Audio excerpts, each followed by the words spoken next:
Yeah, that's probably close enough. All right, okay. Let's raise the microphones. Give me a moment to rub my eyes, chat. It's very difficult to reference things on screen when you can't see. Okay. Eyes rubbed. No, I can't see through my fingers yet. Anyway, hi, welcome to Fail Portrayal. We're back to Yu-Gi-Oh! Puts my fingers into my eyes. Sorry. Yeah, if you've never watched an episode of Rain, 1, how dare you? 2, yeah, that's how most of them go. Look, I maintain I could literally have an entire conversation where everything a person said, I just led into a song lyric. I know. But anyway, we're not here to talk about that right now. No. We're here to talk about Fail Portrayal. We will hopefully have Chimera. some additionals going on. But yes, Chimera won the poll from last month. And so there is a new poll on Patreon for $5 and up patrons. You can go look at it anytime you like, patrons. But Chimera won. Actually, technically, I'll say this before Locke gets here. Chimera and Fairy Tail tied, but since my rule is if you cause a tie to happen in Fail Portrayal, I do whatever the fuck I want, including ignoring the top winners. I was like, let's talk about Chimera because I don't know if y'all know this. You may not remember because it's probably been a few years since I did it on stream and stuff. Big Chimera fan. Played early Chimera and lots of Illusion hybrid decks in Master Duel a lot. Tried them out in paper and stuff as well. I think I have some of those cards. Big fan of Illusions, Michael. Right down to some other Illusion-based decks. I also, have built White Forest as Amina combos and a few other things. And while I'm not really hype in Master Duel, right about now I do believe they are finally releasing the selection pack with QL Tune. So we may have to check in and see how god-awful the rarities are of those, because I think I've skipped like a month worth of events because it was fucking Duelist Cup last month, and who give a shit? Hey, Omega. Yeah. Let me make sure I'm right before I make this joke. Hold on. Okay. Holding. Sorry, dead air. Oh god, Thinking. Oh god. Thinking? No, it changed. Oh no, wait, never mind. This is right. Fuck, it changed. No, it was gonna be such a good bit. Fuck. So previously, before a couple weeks ago, one of the top decks in Duel Links was Chimera.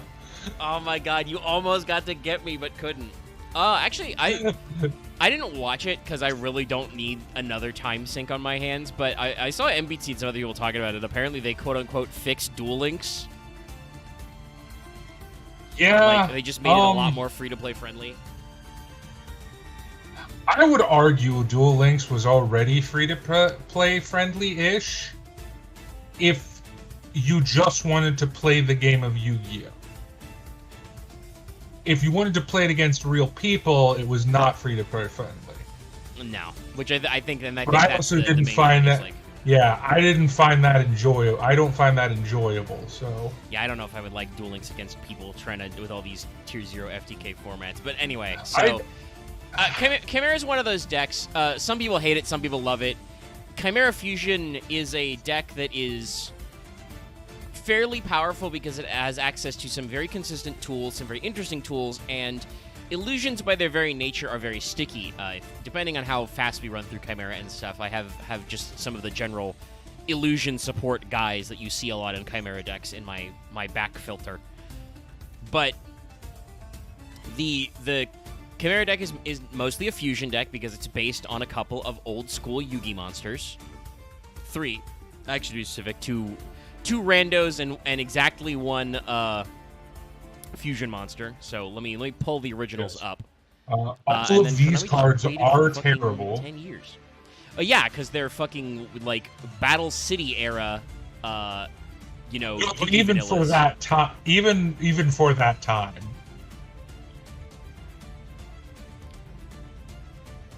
Listen, Yu-Gi needed some low-level monsters because of the new rules. So here's the classic. You probably remember him because this guy is in the manga quite a bit as well. This is Gazelle, King of Mythical Beasts. He is just a vanilla, so I'll just read his flavor text real quick, which is, this monster moves so fast it looks like an illusion to mortal eyes. This card is always treated as a Phantom Beast card. I really hate this card's art. This is not one of the best designs Kaz ever did. I like the lighting. So I'm going to say something that is... YouTube doesn't demonetize over things anymore, right? I mean, you can say fuck, yeah. I wouldn't say the C word, because it's still a little feisty about that. No. It's not a word. It's just... This has the same problem that I've seen in a lot of, like, gay furry art. In that, like... yes, I'm pretty why sure are there so many muscles? I think why? You can say that. Why does his abs have abs? Well, because he's supposed to be a weird, freaky monster guy. I will also say... Gazelle's a weird one because, like, I don't think he's supposed to be that human. Like, he's not really humanoid. Like, he's a weird lion guy. The other one is infinitely better art. Yeah, Baphomet? Yes, definitely. Yeah. But he's just a weird animal guy. I was wondering if you were gonna take a critique, because I'll take a swing at this. The fur texture on this guy, very bad. Like, the actual hair and fur that's drawn is good. The texture on his skin to be like give him fur, not very good. Flesh fur, you mean? Yeah. No, that's the other way this reminds me of furry and things. Some of this is not going to be Kazuki Takahashi's fault, because I'm sure he drew this guy, in black and white scale, on a manga panel, right? Definitely some of that is, like, the anime and the Konami print team, like, card artists being like, well, I guess we'll make him brown, but, yeah, he looks freaky. No, He's this is freaky definitely an ugly, like I love a lot of old Yu-Gi-Oh art. This is one of, in my opinion, the weakest of all time. It is a pretty ugly of, like, one. that old art style. Meanwhile, our other boy is, like, iconic. This is, conversely, one of my favorites of, like, the Yu-Gi arts. Big-ass, big Baphomet. Which, obviously, if you don't know, hey, he's supposed to be Baphomet, but we had to change that for the kiddies in America. Yeah, it's literally Baphomet. Because one of the few censorings that I get. Yeah. Oh, wow, they really fucked us over. Sorry, I just was reading some trivia, and it's like, oh, DD Baphomet has, all the same stats as this guy. But he's level 4, like the manga version. I'm like, what? The manga version of this guy was level 4? That would have made so much more sense, Konami. It would have been way better if this guy was a 4. What? You can't have a 4-star monster with 1800 defense and 1400 attack? I mean, he does have an effect, but also, yes, chat, you're asking. These two are Yu-Gi original monsters. They were teched into his deck in Battle City. Yeah. I think them both being level 4s, like I said, would have made a lot more sense. I was joking with you. I think these were to get around the level restrictions. Are you sure? I think Gazelle might have appeared in Duelist Kingdom, unless I'm high. I will check his appearances tabs, but no, I don't know why. I don't know why. I just have Battle City. It's against the Rare Hunter. Okay. One of my, like, Yu-Gi-Oh! Core memories from the anime is just Dan Green saying, "Portrayal, the king of mythical beasts." And that's why he's still called that, despite the fact that he's technically a Phantom Beast. Yes. No, I think you may be thinking of, Dallas, that back in the Duelist Kingdom days, Yugi was running shit like Silver Fang and, Pharaoh Imp. That's what fucked it up. Gazelle is an upgrade to those monsters because he has 1500 attack. But you know who Gazelle is not as good as? A Yugi monster that I think he just stopped playing, and I don't know why. Mystical Elf. Yeah, we at some point the Mystic Why Elf did kind of he left. stop playing Mystical Elf? Also, Giant Soldier of Stone. Giant Soldier of Stone's a great. Yeah, that too. Like, those are good 1300 cards. attack, They're like, 2K we're defender. like relevant. He stopped playing Walls, which was weird because like the Walls are so much better when you have to play by tribute rules. But yeah, like I get not playing Mystical Elf in Duelist Kingdom because like why you could do whatever you want in Duelist Kingdom. You could literally make rules up and be like, I shoot the cliffs to destroy. Oh, was the last time he played Mystic Elf against fake Kaiba, and then he did the Mystic Elf White Lightning bullshit? Is that when we stopped? So. Is that when we stopped doing Mystic Elf? I don't remember any more Mystic Elf appearances after that. I don't know.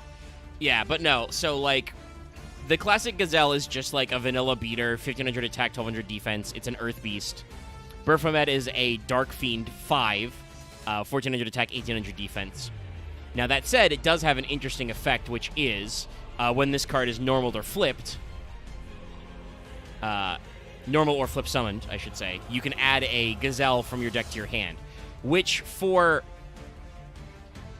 original releasing, like the first printing, let me see. There's no way this took until Absolute Power Force. Really? Yes. Wow, okay. Well, in the OCG, it was printed in, like, the original Structure Deck Yugi and shit, so they just didn't import it for a long-ass time, I guess. You know how I know that, Yugi?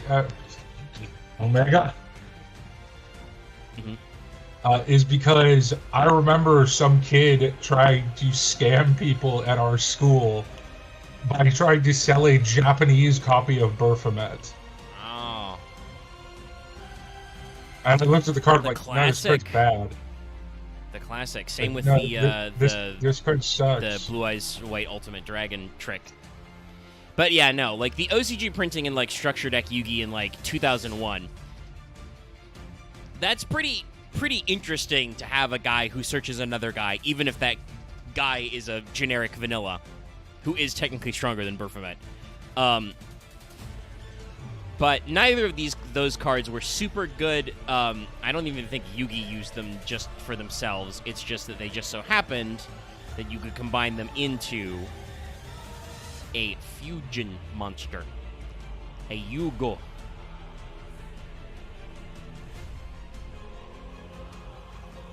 Which is also a much, like, I want to say, in some levels a worse card art, but in some levels a better one.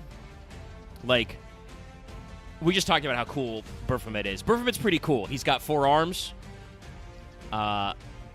His feet are definitely pointed the wrong way, but nobody cares because he's doing like a cool Devilman thing, like pose. His face is in shadow. Yeah. Like his proportions are all over the place, but he just looks like a cool guy. And he's got one of those Windows Media Player, backgrounds. I am disappointed he doesn't have horns. Oh, he does have horns. Does he? Yeah, right here, right by his face. Oh, yeah, no, he does. But they're not like goat horns, though. No, they're also both curved the same way. Don't know about that. But the classic, who looks a little more pointed, is Chimera, the Flying Mythical Beast, a.k.a. Chimera, the Winged Phantom Beast, which is always treated as a Phantom Beast card. So it's Gazelle, who is definitely a lion, by the way, not a gazelle, even though Gazelle is his OCG name. And then we just stuck Baphomet's wings and head on him. Which does work for the ram horns, but like... Yeah. Ram horns... No, actually, no. The classic Chimera is also still technically a goat. What the fuck, then? Yeah. It can be a ram, but yes, the original I think was goat, lion, snake. And we added the snake head to the tail for, just because it's Chimera. But, like I said, this one I think is better than Gazelle because we didn't try to really give it a fur texture. We just colored it in kind of tawny and gave it some extra cross-hatching where the shadows are. It still keeps some of, like Baphomet's weird shadows on his face. It's all right, is what I'm saying. Yeah. The card is ass. Yeah, the card's not great. It's a level 6 fusion of just, 2 random guys. It is a Wind Beast fusion, which is funny. 2100 attack, 1800 defense. When this card is destroyed, you can target a Baphomet or Gazelle in your graveyard, special summon it. Hey, Baphomet doesn't trigger when he's special summoned. So, like, it's an interesting idea, but it's definitely just, like, a weird anime tactic. Technically, Yugi was playing, bigger monsters than this. I guess the main thing is that as a polymerization target versus, like, playing Gaia, who is now a 2 tribute monster with 2300 attack, this could be better because you just need to have poly on the targets, but obviously when they are specific targets, even if one of them is searchable by the other one, it's tougher. Also, I don't recall Yugi tribute summoning Baphomet a lot to search Gazelle. Usually we just summoned Gazelle as like a vanilla guy. But yeah, there's not really anything like interesting or that distinct about them other than they are old school Yugi cards. And do we want to talk about the non-mecha Phantom Beasts real quick? Sure. We're never gonna get to talk about them again. Yeah, there's literally 5 members outside of the cards that we just talked about that are parentheticals. So Phantom Beasts. Not Mecha Phantom Beasts again, even though Mecha Phantom Beasts do count. But Phantom Beasts are dumb. They're a dumb archetype. They were, like, only ever printed in, like, GX, like, promotional cards. I actually really like their idea. They were, like, they were referenced in GX, but I don't know if anybody actually played them in GX. So they're just some weird guys. Here's Phantom Beast Crosswing. Someone did. They are... you do not play them in the modern brews with Chimera because, for some ungodly reason, despite the fact that the original Gazelle, and actually I forgot to mention what type our boy Flying Mythical is, which he is a Wind Beast also. Actually, no, I may have mentioned that. But both of those are pure Beast. The Phantom Beasts are Beast Warriors, which means they don't work in the new Chimera Fusion archetype they made up, which is about the intersection of Beasts, Fiends, and now Illusions. So, these are some really weird things they pulled up. Yeah. Crosswing is very interesting. Because how many static graveyard effects are really in Yu-Gi-Oh? I don't think that's very common in Yu-Gi-Oh. Yeah, just like while this guy is in the graveyard, do X. There's a couple, but this not does many. a thing. Yeah. I associate that much more with Magic than I do with Yu-Gi-Oh. Of just like, hey, this is in your graveyard, something happens.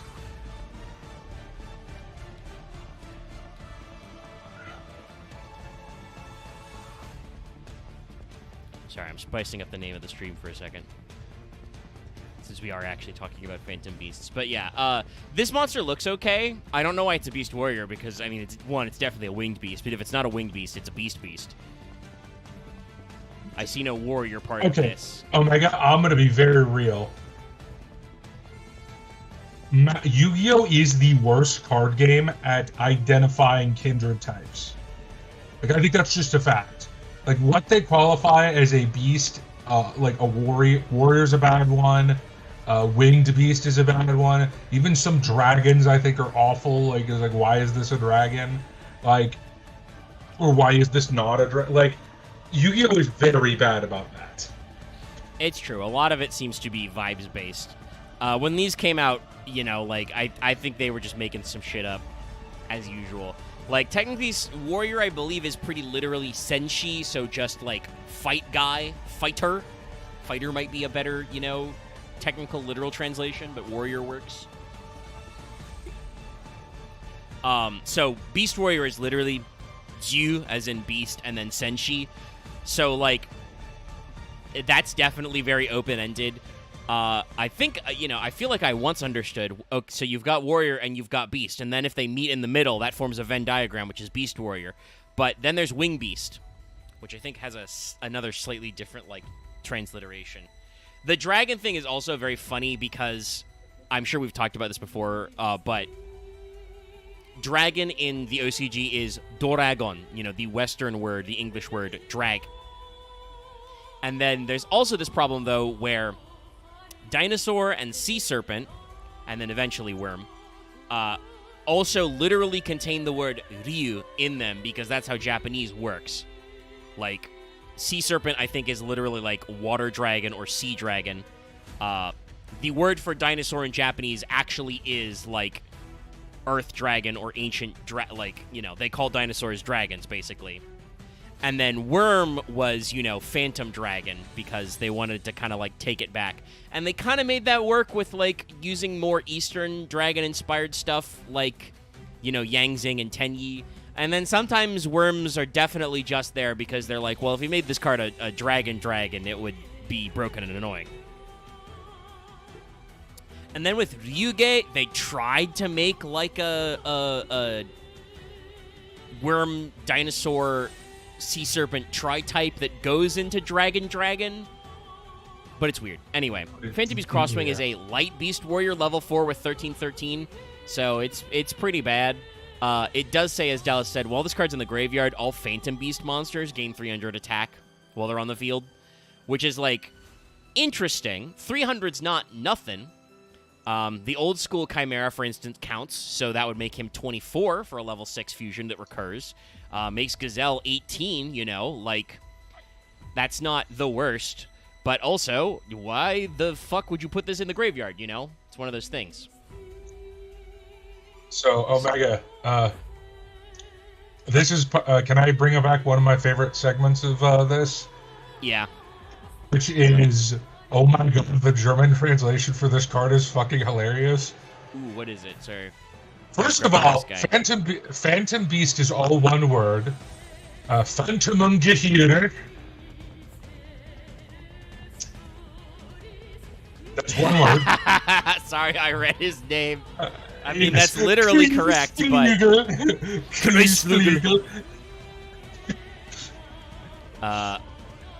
Because it's Crosswing.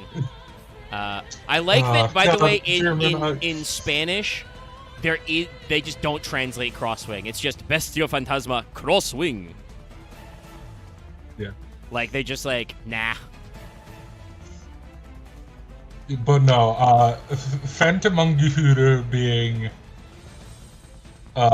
one word is kind of hilarious. Also, yeah, I think I kind of get what they're going for, because on the one hand, the word for Phantom Beast, Genji, does contain the character Jiu, which means, beast, animal, guy, which is literally what the type is called in Yu-Gi-Oh! But I think the idea with the Phantom Beasts is they're supposed to be mythological, so they're weird. This is Phantom Beast Rock Lizard. He is also a beast warrior, and is dark, not earth. Weird, I know. I absolutely love this art. This is one of my favorite art cool. That's on a... This is one of my favorite Yu-Gi-Oh! Arts that's on, like, a useless card. Like, a for-real useless card. Oh, no, this card's awful. This card's, not even been PCST'd. He hasn't been printed since, 2009. Because, by the way, he no longer needs his special effect text. But we'll say that in a second. But he looks really cool. In normal game terms, he should be a... a reptile. And I think the idea is because they're Phantom Beasts, they're not. Beast Warrior. Beast Warrior, I think I can see also, because he is more, he is a lizard tar. He has a humanoid upper body. He also looks like he's about to fight someone. He has thumbs, you know what this reminds me of? Yeah. This is like an alien in a sci-fi show. Or a sci-fi anime. Oh, yeah, this no. Is actually, I should say this because to call back to our last episode of Fail Portrayal, the Doctor Who one about Magic the Gathering, I did find that there are a lot of classic Who series uploaded on YouTube all in one big bites, and I have actually been watching again some of the Key to Time series, and boy howdy, some of those costumes back in the old days, very funny. Oh my god. Tom Baker and John Pertwee's era, specifically, 3 and 4. Such good writing. So no budget. Like, the first two Doctors can kind of get away with some of it because it's in black and white. Yeah. So it, hides it. But like, as soon as you get to 3 and 4, where everything's out of the open, oh my god, some of the effects Like are the very first serial in that series, you know, the Rebus operation, was like all on sets, and like the costuming was crazy good. Like the planet of the week is like a weird, you know, low tech alien planet. Though everybody's humans, don't worry about it. Old school Doctor Who doesn't care about that. But they're dressed in like kind of a weird like Imperial Russia aesthetic. And then there are also some weird guys with big like medieval bucket helmets. But like the costumes look great. There's a monster though in it that's pretty plot critical, which is definitely a dude in a rubber suit forced to crawl around on the ground. And it looks like he's this guy's cousin, Phantom Beast Rock Lizard's cousin. So like no, very funny, also but you are absolutely so correct. Yeah, the very infamous Star Trek clip, like the reptile guy fighting Kirk. Oh yeah, with the music. Is the Gorn? I think it's the classic Gorn guy. Yeah, which is just, you know, a guy in a rubber lizard man mask. And it's not the exact same mask, but a very similar mask was used for Bosk in Empire Strikes Back. Yes. He's just like, yeah, sure, let's just put a lizardman in the back.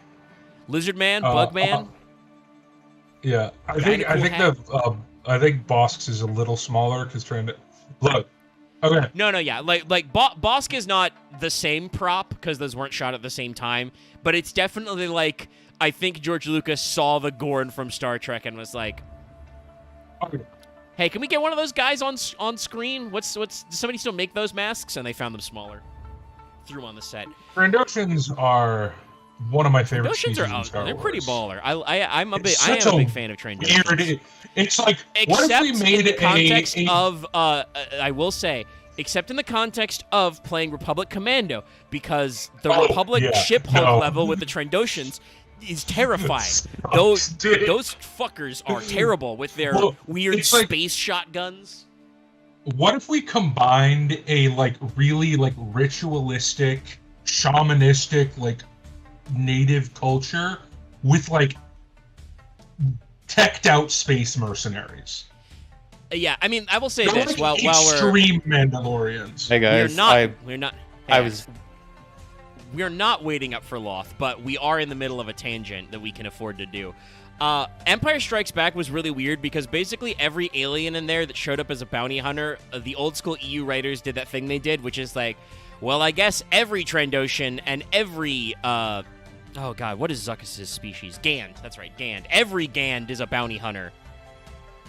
Otherwise, why are they here? Never mind that these guys could just be random scumbags like, you know, Boba Fett. Or I had to mention Dengar, who's just a guy wrapped in bandages.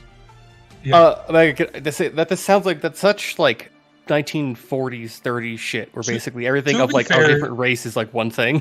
The Gand got a lot better writing and have a lot more like, I wouldn't say better writing because I'm fascinated by Trandoshan culture.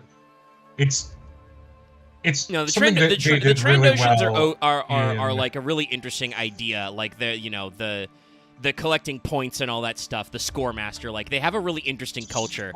And there were some really interesting ones. There was a in the like later EU era, like New Jedi Order and stuff. There was a Trandoshan Jedi who was like pretty cool. She was a recurring character. And some other ones. There were a couple barbells as well, which are like Trandoshans but bigger. They had a few of these guys hanging around, so like they were neat. It was very funny that they had this whole thing built up with the Wookiees too. But no, also I do have terrible memories of the fucking Trandoshan heavies with their half energy, half solid, you know, shotguns and miniguns in the Republic Commando level.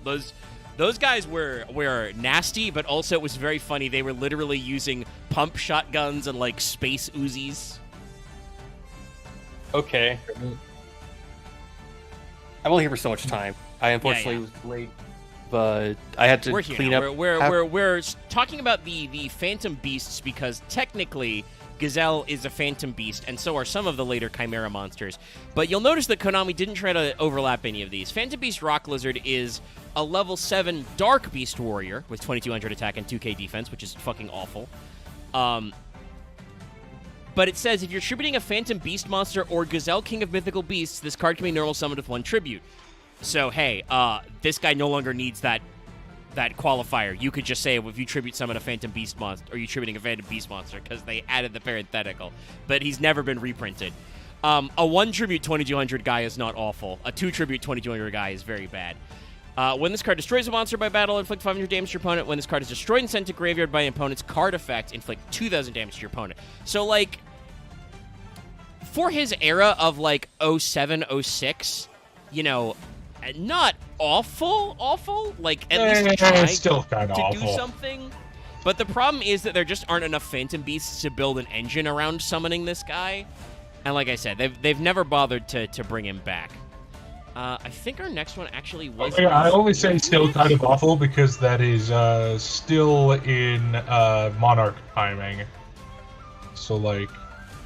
True. Why? But our next one is Phantom Beast Thunder Pegasus, who is also definitely not this Thunder. card is, like, the only not awful one. Yeah, I'm about to say, this one's actually, like... this one I remember seeing in some Wow. checklists. He's not great, that's but actually he not... serves a That's purpose. actually not true. There's one Phantom Beast card that is, like, amazing. Oh, the trap card's actually really good, but... You just ask, well, what cards have we covered so far? Gazelle and Baphomet and the Fusion. Like, And I'm the technically in Phantom Dallas, so we Beast decided to kill a little through time the by talking about the finger. Phantom Beasts, because they are and then I guess that technically- weird Manticore Centaur guy, and then this double horse thing. These Yeah, are all they're like all cards from like Genjis. pre-25. These are all pre-2006. No, no, these they're are like 2006 2006 cards. Yeah, these are 2006. Okay. The Phantom Beasts are GX era cards. They are not really used a lot, Yeah. but they were GX No, era they're- cards. It's just they're a thing where, very like I bad. said, they have the phrase Genju in their name. They are Phantom Beasts, which some of the later Chimera cards are. So there's this weird case of, like, technically some of these are in the same archetype, but there's no attempted overlap between these GX era Phantom Beasts and the later Chimera Fusion stuff. They don't even overlap because they're all Beast Warriors. And they're all like lights or darks, I think. But Thunder Pegasus is a light Beast Warrior level 4 with 700 attack and 2k defense. One's an Earth. Oh, is the last one an Earth? Why? What are you doing to me, Konami? We'll get to it. It doesn't make any sense. Anyway, when an opponent's monster declares an attack, you can banish it from your graveyard, target a Phantom Beast you control. That monster can't be destroyed by battle this turn. So it's a 2k blocker that, like, turns into indefinite battle protection for one of your later Phantom Beasts. It's not awful. It's just there's no deck for these cards. This card So is playable somewhat purely because it has 2,000 defense. Yeah. And it is a level 4, and there's a lot of stuff out there. Our next guys, probably other than that, are closest to playable. It's not great, but I can see his niche, you know, for 2006, which is Wildhorn, the aforementioned Earth. This guy is definitely a Beast Warrior. He's got a sword, Tag he's Force got a man. 2, Yu-Gi-Oh! GX Tag Force 2 staple. Yeah. But he's a level 4 Earth Beast Warrior with 700 attack and 0 defense, and he does piercing. That's it. That's all he does.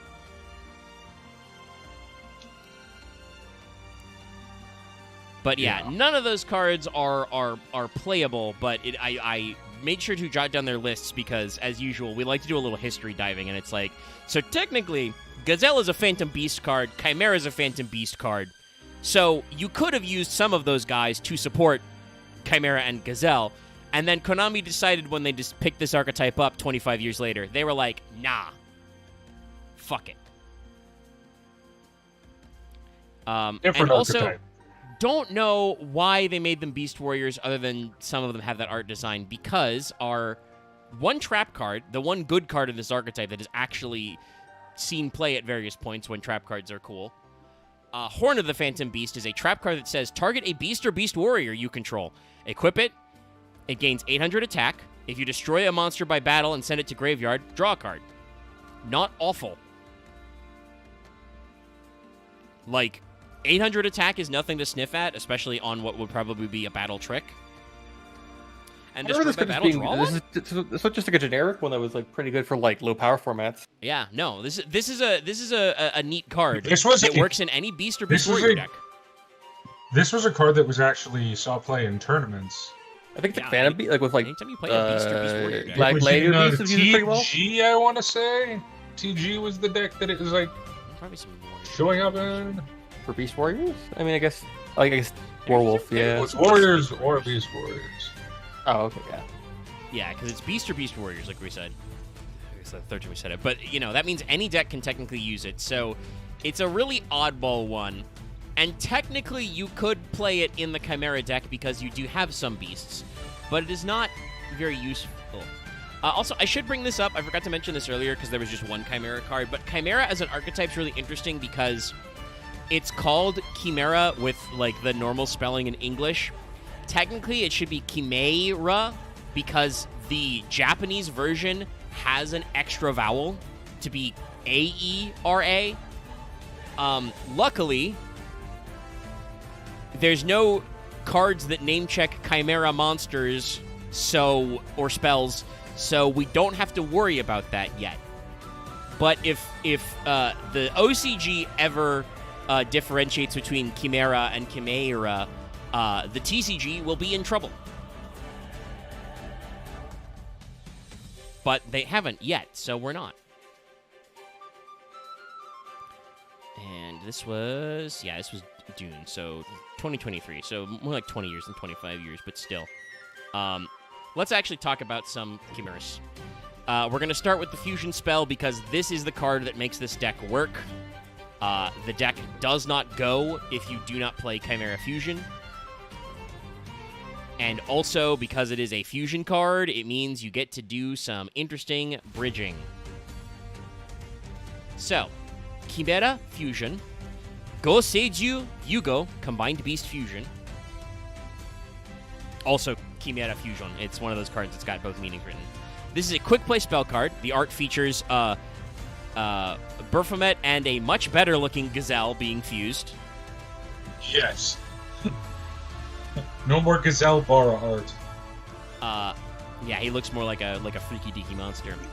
But this is a quick play spell card that says, during the main phase, you cannot do this during the battle phase, even though it's a quick play, but it's a main phase fusion, summon one fusion monster from your extra deck, using monsters from your hand or field as material, including a beast or a fiend. So, this is a completely generic quick play fusion, just that you have to use a beast or a fiend as materials. It can be used to fuse into any monster. During your main phase, if this card's in your graveyard and you have Chimera, the flying mythical beast, on your field or in your graveyard, you can activate one of these effects. Add this card to your hand, banish it, special summon a Gazelle and a Baphomet from your deck and or graveyard. You can only use the effect of Chimera Fusion once. Hey, that second effect, we never fucking do that. Yeah. That's only for the vanilla ones. We don't do that. I didn't even know that was an effect. Like, technically, you can play the old school vanilla Chimera Fusion because you can use Fusion Deployment. I think it's Fusion Deployment to like tag him out because one of the higher level fusions name checks it, and the fusions can pretend to be Chimera Flying Mythical Beast. You do not play original vanilla Gazelle and Baphomet in this deck.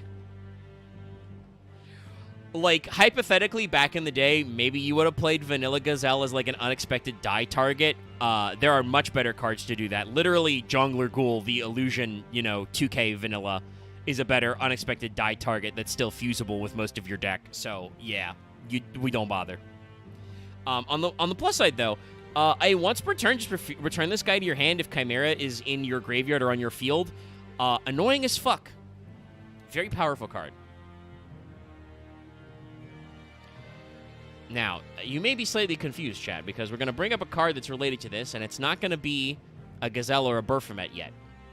Because there's also these funny haha illusion guys. And if you don't know, most illusion monsters that are at least semi-generic have a special text where they cannot destroy by battle or be destroyed by battle. They also usually use the Millennium Eye type effect, the Dark Eye. And they are based on monsters that are of special alignments. there were different alignments in the old school video games because they didn't model the rules right, you know? One of which was translated for compact as dream. The proper Japanese translation would have been the illusion magic alignment. So, you know, that's where we get the word illusion from.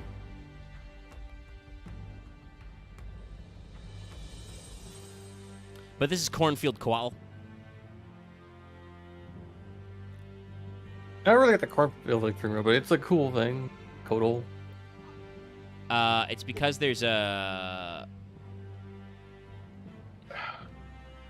Summoning monsters in Dark Duel Stories was weird. So you combined a guy, like an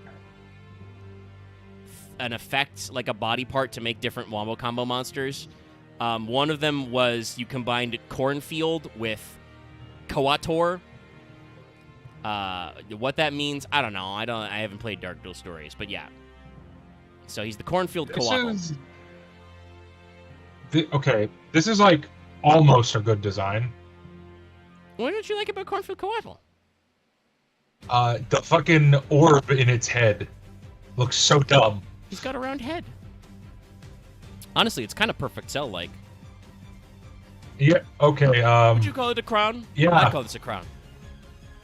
I also think Perfect Cell's design is not the greatest. He's got a really long neck that you can't see much. Honestly, being called Cornfield Coatls, like, I know he doesn't look like a cornfield, but that's not that weird because Coatl and Corn are both from the New World. And it is a winged serpent. But yeah, this basically is what the old school guy in the Dark Duel Stories looked like. You know, if you correctly combine Cornfield and Coator, you can make him in Dark Duel Stories, where he's a weird guy who has those stats. And those stats are... Oh, sorry. Just clicking on the wrong tab. There we go. A Wind Illusion, first ever Wind Illusion. Level 4. 500 attack, 1700 defense. And what this guy says is, if it battles a monster, neither can be destroyed. You can use each of the following effects once per turn. You can discard this card, add a monster that mentions Chimera Fusion from your deck to your hand, except Cornfield Coatl. When your opponent activates a card or effect that targets a card you control while you control Chimera Flying Mythical Beast, quick effect, banish this card from your field or graveyard, negate, destroy. So Coatl is your searcher. It can search any card that mentions Chimera Fusion except itself. Which, spoilers, will be all the remaining 3 guys after him. So, you know, new Gazelle, new Baphomet, and his other new buddy, Mirror Sword Knight. And while it's in your graveyard and you have a Chimera, it's a negate. A target negate. Which, on the one hand, like, is not perfect, but like I said, I played this a decent amount in Master Duel. You'd be shocked at the amount of times people just didn't realize you could do that with Coatl. They just forget this asshole was in my graveyard, and they'd try to, like, target one of my guys, and I would just be like, no, you can't do that. You're not allowed to do that. Did you have a follow-up? No? Oh, well, okay. I don't know what you were thinking, then. I know. Yu-Gi-Oh! Players and reading. Actually, technically, we should have done... Don't know why I listed Cornfield Coatl before Big Wing Baphomet. Oh, my God. I'm sorry. I forgot. It's been a while since I looked at him. I fucking love Big Wing Baphomet. You know why, chat? It's because he's Baphomet, but he's JoJo posing. Oh my God, it is. It is a JoJo pose. He's got extra arms for extra posing. God, Big Wing Baphomet rips. Oh. All right. Excuse me for a microsecond, gang. I have to take a real quick bio break. So I'll mute me in Discord, but I'll leave you two to these guys to look at Baphomet. And Dallas will probably, I don't know, take another change while I'm gone.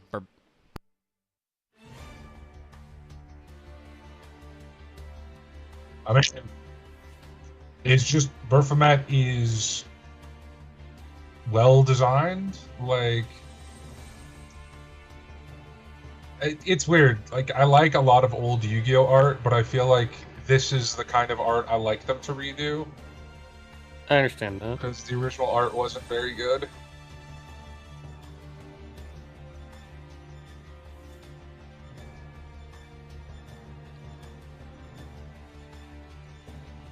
It also still at least looks like... you know, it's not like some of the weird shit they've done, like... Oh god, what's the one where they made the blue eyes with, like... weird, like, hips? This? Yeah. I This don't go, why either. did you do that? I mean, it is a design of a Drake kind of thing. But no, Berfomet's good. It's very minimalist, like better than a lot of like I said, there's a lot of over-the-top Yu-Gi-Oh art. It even kind of still has that thing, like, of old Yu-Gi-Oh art where there just is, like, a random void behind there. Yes, he is just in the void space. I'm back. But yeah, no, Berfomet's pretty neato. I think his horns are better, but also they're mismatched. Oh god, they're so much better. But, like, that's They're cool, so though. much He could have a better. mismatched horn. Yeah, like... He'd be a freak. Anyway, Big Wing Berfomet is, because I don't think we need to say any more about his appearance after that tangent, is same stats, Dark Fiend 5, 14, 18. If this card is normal or special summoned, add a level 4 beast monster or a Chimera or a Chimera fusion from your deck to your hand, and you can't special summon for the extra deck for the rest of this turn except fusion monsters, so locking you out of links. If this card's sent to the graveyard as material for a fusion summon, target an illusion in your graveyard, special summon it. You can only use each effect once per turn.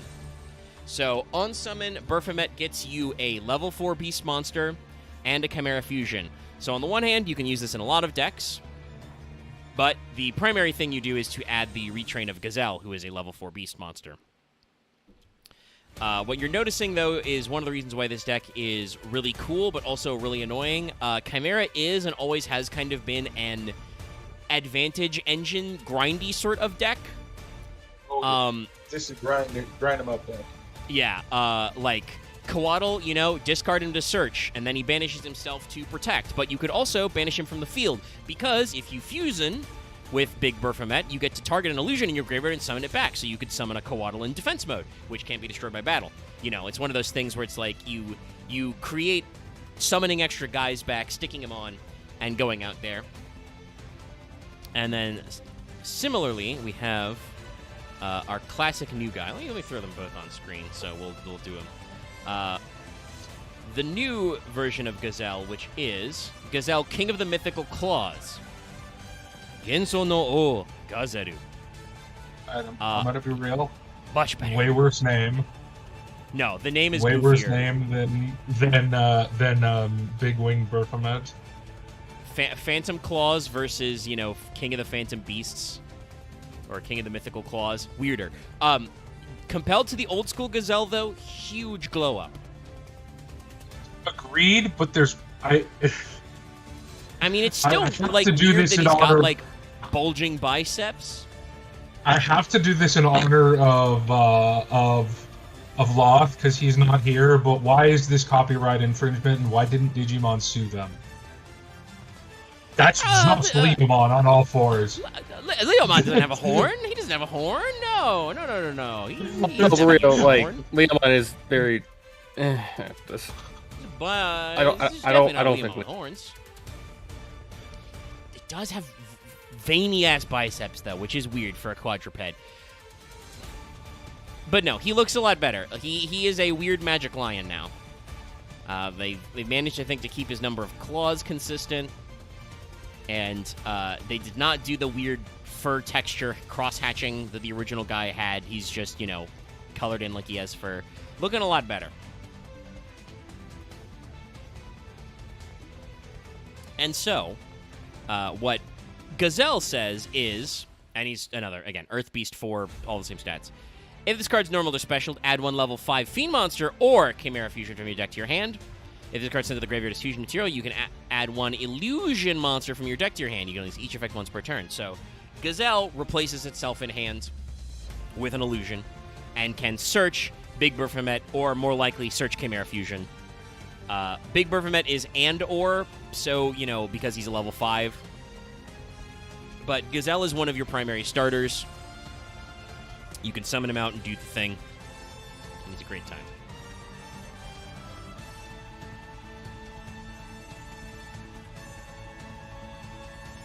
Also, sorry, I was stepped away. To answer an earlier question in chat, you know, we're doing in stream, just reading cards. Yeah, like, we'll read cards, we'll talk about them, and we'll talk about the art.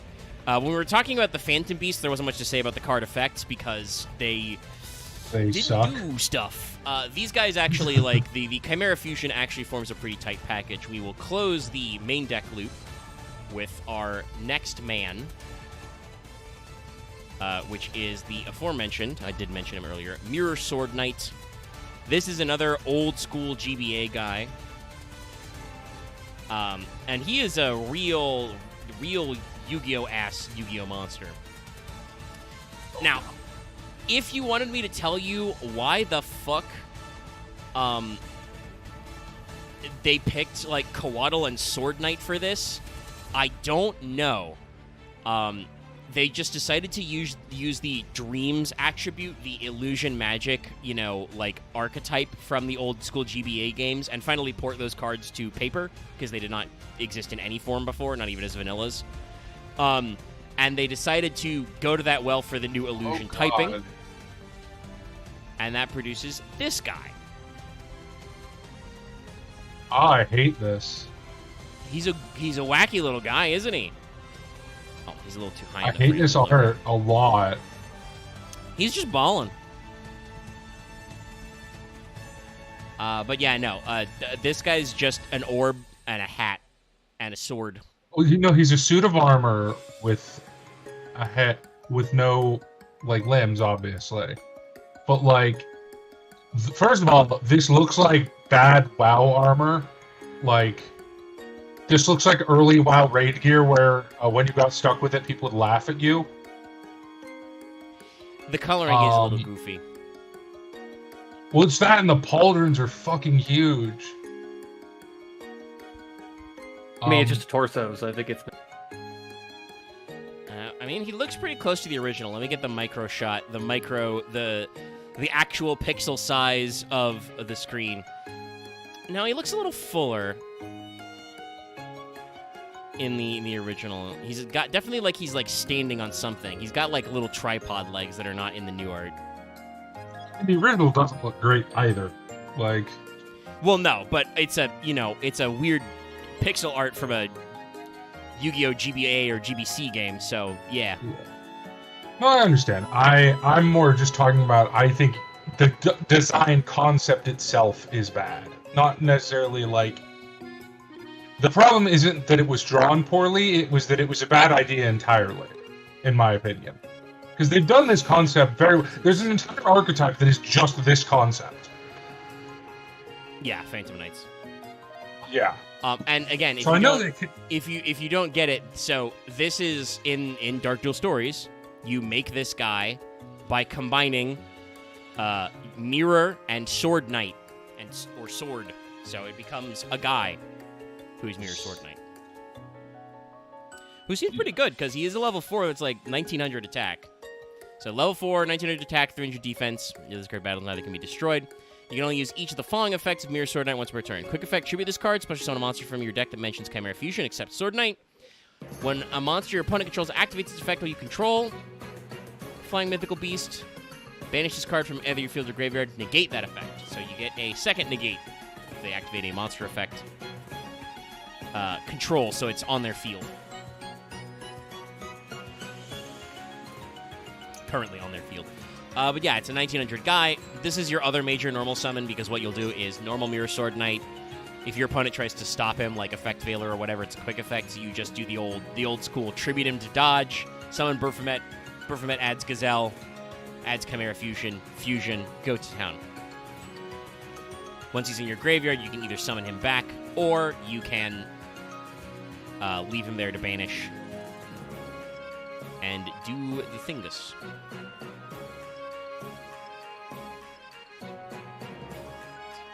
Now, to go with this and the fusion card, they gave us a couple of fusion-y monsters. Let's do the Chimera Retrain first. That's not alphabetically the next, but it is appropriate, I think. What the hell is this guy's OCG name?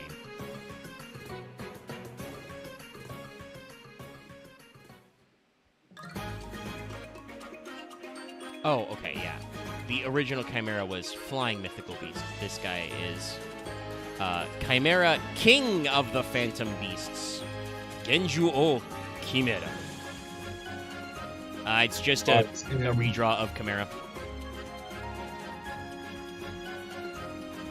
It's the retrain. He looks basically the same, but he's high res now.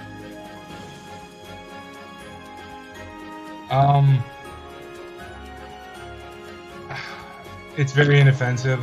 Yeah, no, I mean, that's the original Chimera was just kind of, you know, a Chimera, so this is also a Chimera.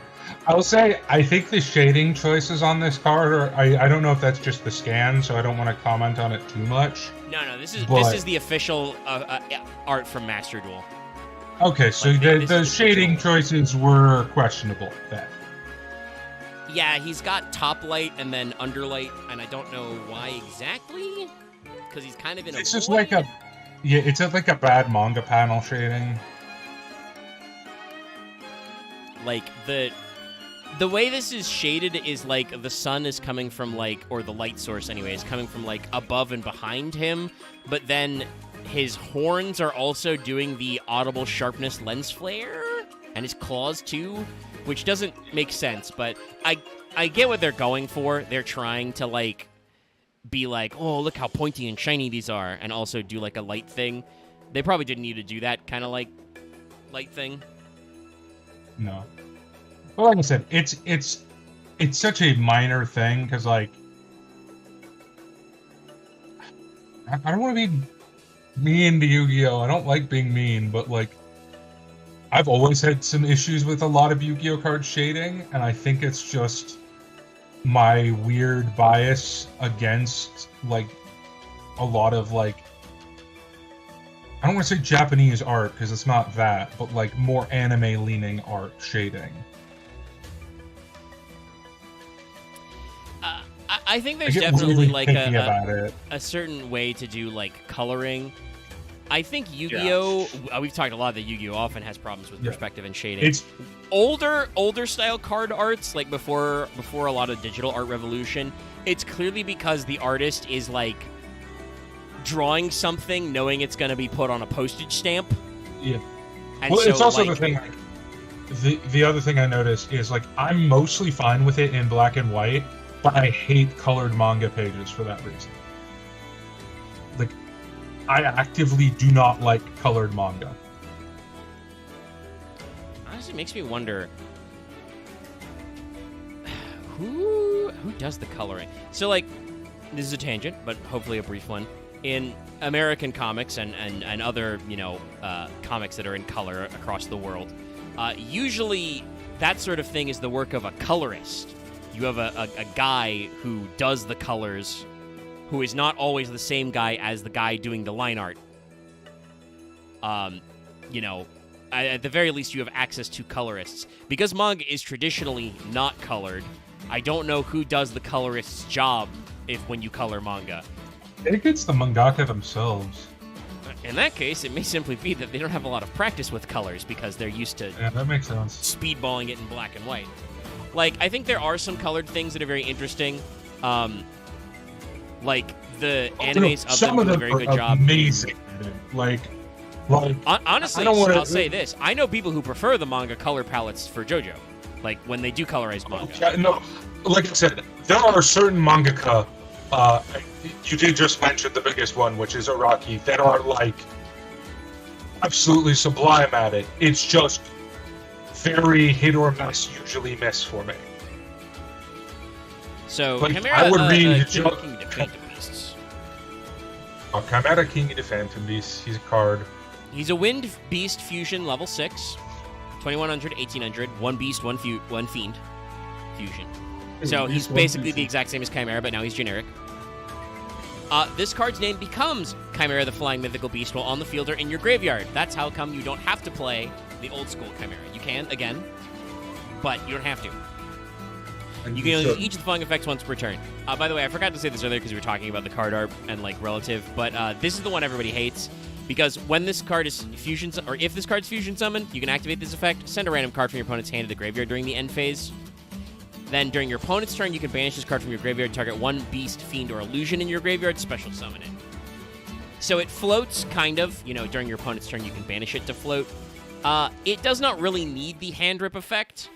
That is a pretty, like, a pretty normal combo you'll do in Chimera is you make King of Phantom Beasts, you ding your opponent one card so they're down one on their starting turn, and then you add Chimera Fusion back and set it so you can go into a different fusion monster later while still keeping your, like, Coatl and Mirror Sword Knight type cards active if they're already in rotation. So, like, it's really annoying. On the other hand, the combo goes through a level 6 guy who hand reps one is, like, kind of nothing. Like, there are decks based around the level which is 6, which will do way more infinite wheel spinning that I find way more annoying than, oh no, I'm down a card. Obviously, it's a random discard, so it's going to feel bad, but... I will 100% say Yu-Gi-Oh! Players are baby back bitches when it comes to hand ripping. Listen, Like, hand ripping in I won't Yu-Gi-Oh! mince is words. very powerful. It's much more powerful when you get to pick the cards. I think the main thing with hand ripping is, like, because of the way Yu-Gi-Oh! Works, if you hand rip your opponent down to, like, none or one in their starting hand, that's basically an alternate win condition. I think forcing your opponent to discard one or two cards over the course of your normal combo is not that bad. And that's what I'm saying. I think Yu-Gi-Oh! Players get way too out of sorts about, like, hand rip for one once. Where, like, you would never last in Magic. First game you play, you would get Thought Seized for 2 on turn 1, and you would cry. Like, yeah, but card draw is also like easier to, but it's also about mana curve. So it's a different like deck building design when it comes to Magic. Yeah. Yu-Gi-Oh. Like and here's the thing. Also, Yu-Gi-Oh! Really, it depends on the deck. Like many graveyard decks don't give a shit. Like, oh no, you put my guy in the graveyard. I wanted him there anyway. Like, it's a weird one because I feel like the idea is obviously if you're going second, you're already at a statistical disadvantage. Going first is usually a statistical advantage in most games, and in Yu-Gi-Oh! The ratio is particularly bad right now. It's getting better, but it has been historically bad. So, like, obviously, being down a card, being down, 2-5 from 6, effectively, because, you get to your first turn draw. As second player, you get first turn draw. That does not feel great, and obviously being a random discard, it can feel pretty bad. At the same time, I genuinely think that, like, in just the 2 or 3 years since this card came out and became good, Hand Rip 1 as just, like, part of the combo in the end phase is, like, not that scary. Yeah, and it's not a repeatable hand rip, right? No, it's a hard once, Yeah. and it happens during the end phase of the turn. So it's not like if you have hand traps in your grip, you lose them because, like, you can still activate them up until your opponent hit the end phase. It's just that if you're not playing hand traps, you will lose probably a starter or extender out of your hand, going second, which obviously is, like, annoying because you got to break a whole ass board anyway. But it's just one of those things that, like I said, people on paper always were like, Chimera and Hand Rip 1. No. Yeah, it's like super superfluous, but otherwise, genuinely, the Chimera Fusion deck does not interact with your fucking opponent, like, at all. Also, this is what I mean when I say, like, they wouldn't last in Magic. This is a common tournament card at Magic. For 1 black mana, target player reveals their hand, you get to look at it, you get to laugh at them, flip them off, pick a card, they discard that card, and you lose 2 life. So I may have embellished. So a common tournament card in Magic is basically it's not Forceful Sentry. Forceful Sentry. I mean, yeah, kind of. It's Forceful Sentry is worse. Slightly worse. Slightly worse Forceful Sentry. It's like Delinquent Duo, but instead of you paying life, you punch your opponent. You slap him across the face a little bit. You do lose the 2 life.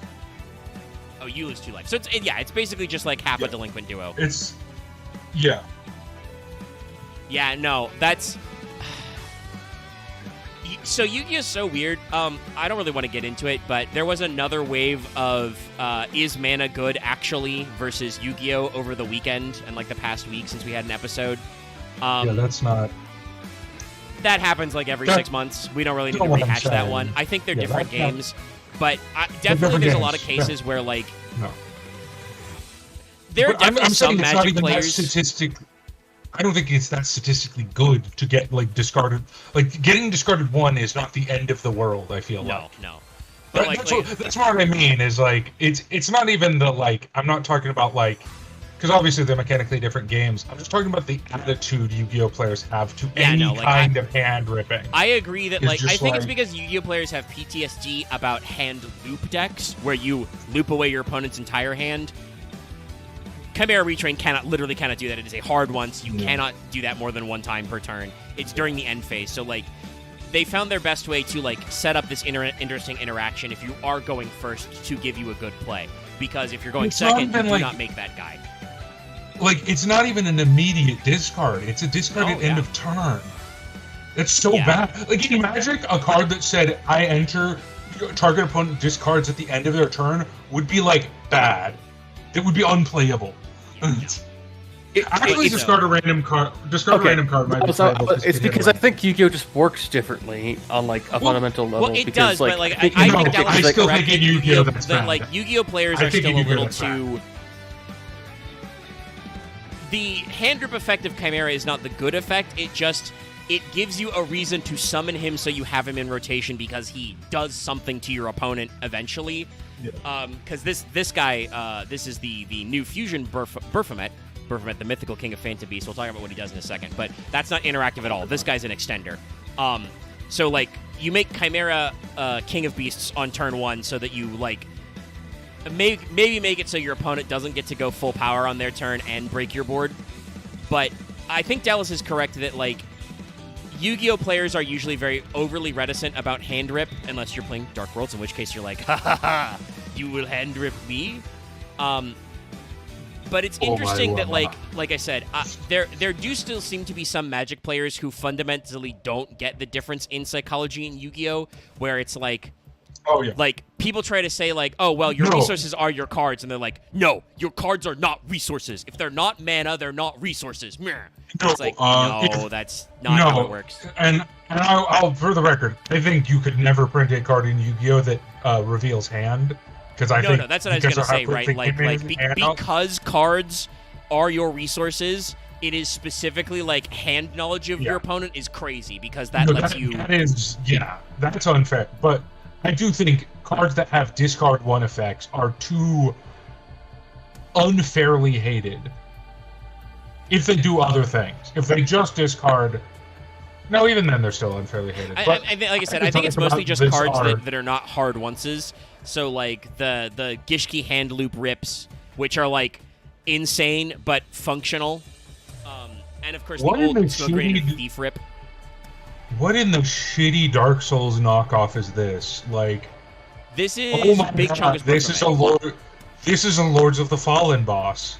He's a Lords of the Fallen boss. So what's going on here is this. So this is Baphomet, but fused with Mirror Sword Knight. Like it's got the color scheme, so he's got armored gauntlets and armored wings. Fuck, go back. You press the upgrade button and like, wait, too far, go back. Yeah, no, yeah. You see the original Baphomet, you press the upgrade button, you get big Baphomet, and you're like, and then you're like, upgrade, and then you go to this. Oh God, go back.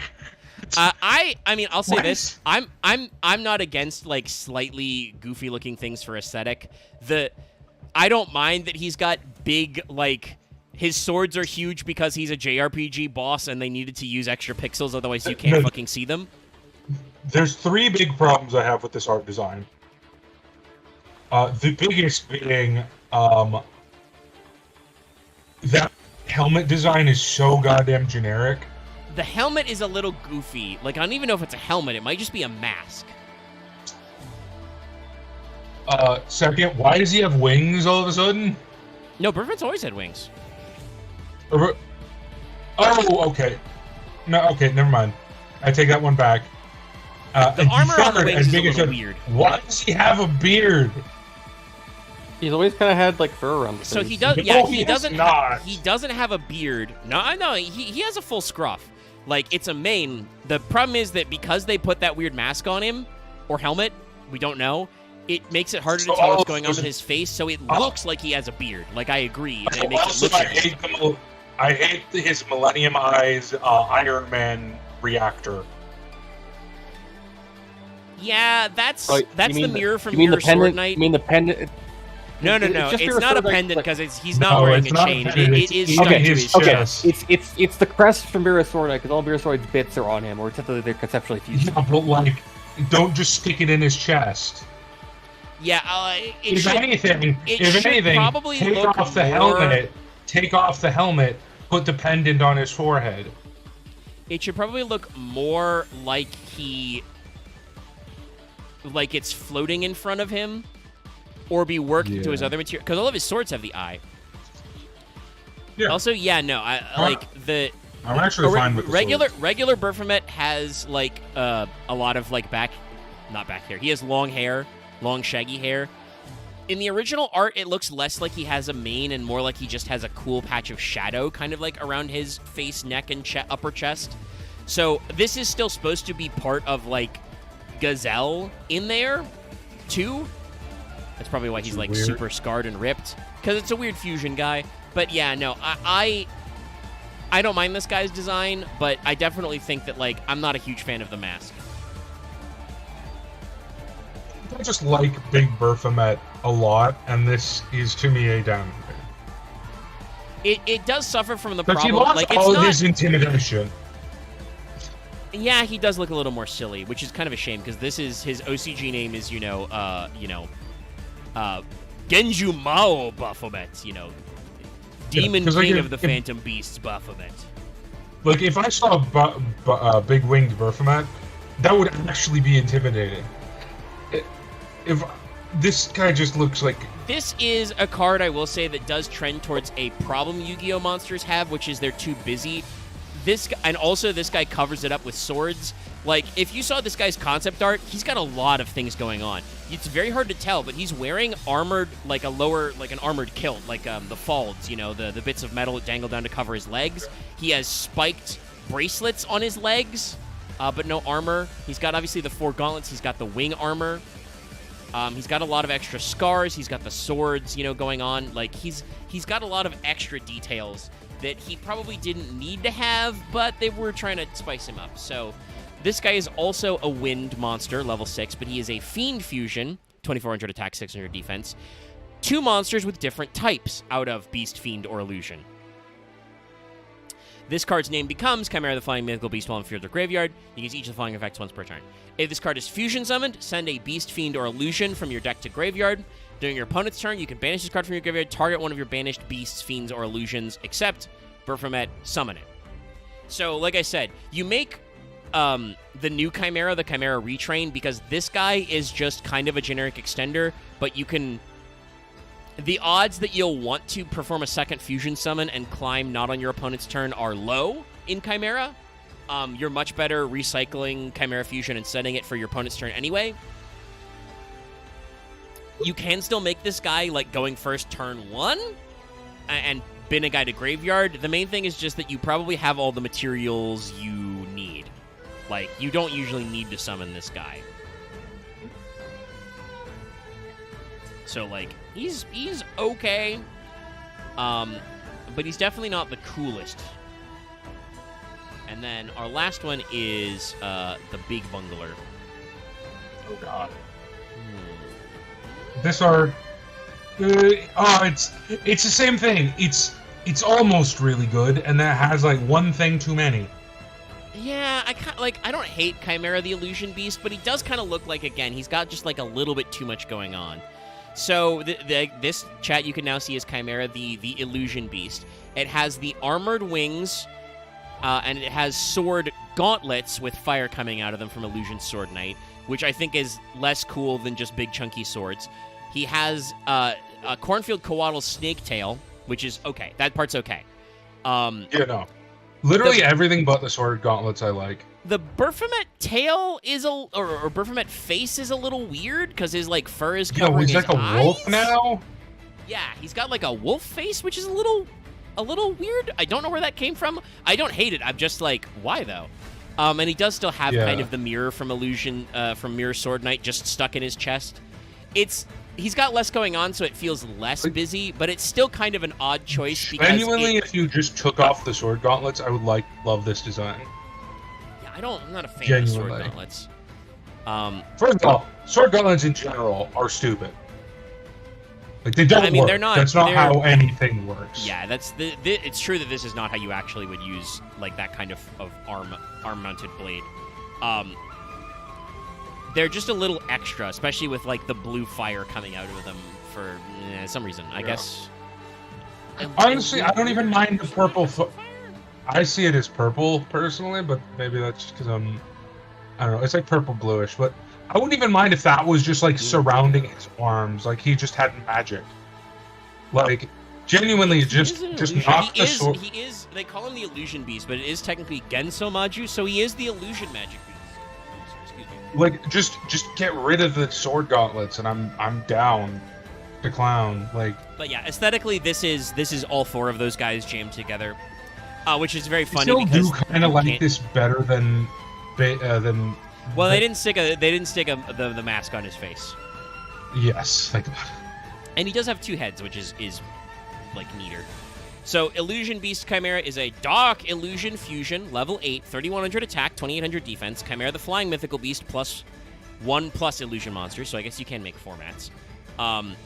This card's name becomes Chimera on the field or in the graveyard. It can attack a number of attack monsters a number of times each battle phase, up to the number of materials used for it, so it's at least 2 attacks, possibly more. If this card battles a monster, neither can be destroyed by that battle. At the end of the damage step, if this card battle an opponent's monster, change that opponent's monster's attack to 0 and negate its effects. That's so fucking funny. This guy's really interesting in that they don't be destroyed, but it does the thing where if you attack, your opponent's monster becomes 0 and gets negated. Gets blanked out, basically. Yeah. No, and I have actually been killed by this card. This is one of the ways you usually kill. The other way is just you blow them up with Guardian Chimera, which we will talk about, even though it's not technically in the archetype because he's an honorary member. So, like I said, Chimera is really weird because, like, technically you want to go first because you have a lot of control effects in your graveyard. You have a lot of, like, grind game stuff with, and then negating with, Coatl and Mirror Sword Knight. But your in-archetype win condition is an OTK strat where you blank out your opponent's cards. So, like, it's kind of a go second deck, but it's also kind of a turn 3 deck. So, that's always been kind of its weird... Like, it's a very flexible deck in that sense, but also it's been a very weird deck because you can never make up your mind on if you're going first or second. But yeah, this is one of your win cons, which is you make a guy who's 3100, so he's bigger than most cards anyway, but it also doesn't matter because he gets multiple attacks, and you just try and send as many illusion monsters as possible. Now, let me see if there's a good... Okay, this guy was in Tag Force, so I can show him. There is technically a Chimera card with the AE that they spelled correctly, who is, like, kind of got the right typing, but he's a match winner, so he's not a real card. I do kind of hope they, like, retrain it, though, but I do want to show it for comparison. This is Chimera, Master of Beasts, or King of Beasts. Jewel Chimera. So this is a card that says you need to tribute 3 Beast-type monsters. If it attacks your opponent directly and reduces their life point to 0, you win the match. It's a level 9 Light Beast with 3k, 3k, but it's clearly meant to be, like, Mythical Beast Chimera on steroids. So it's a really interesting art, but it's on a match winner, so it's not a real Yu-Gi-Oh card. It's not legal. But he's got it's just an art. It's a cool art piece. Yeah, I like the design elements, and I wish we saw a little bit more of it. Because this one's from what was this printed for? World Championship 2008 or 2007, depending on the year. So yeah, for this could have been art direction some of the Illusion guys, the Chimera Fusion guys went in that I would not hate, but we did not. Also, by the way, looks very Final Fantasy XIV Chimera and Behemoth adjacent. Yeah, which is funny because I don't think 14 was out yet. Problem that I have with chimeras in media in general, I just feel like you need the goat. You need the goat head. It bothers me that none of them give you the goat head. Like, come on. Yeah, it is supposed to be part of it. You kind of get that with our next one. Let's talk about him. Another card that everybody will go, you, to see. It's Guardian Chimera, who is an honorary member of the team. Guardian Chimera kind of cuts the difference because it includes an extra guy because it's 3 heads. So we've got a weird generic beast head that could kind of be more for certain interpretations of goat with those vertical horns. We definitely have a dragon head, which is another thing that, sometimes the snake is a dragon. But we don't have a lion head, because the guy with goat horns has kind of a lion face. We have an eagle head and a snake tail head. Yeah. Which is an entirely different mythical creature. Yeah.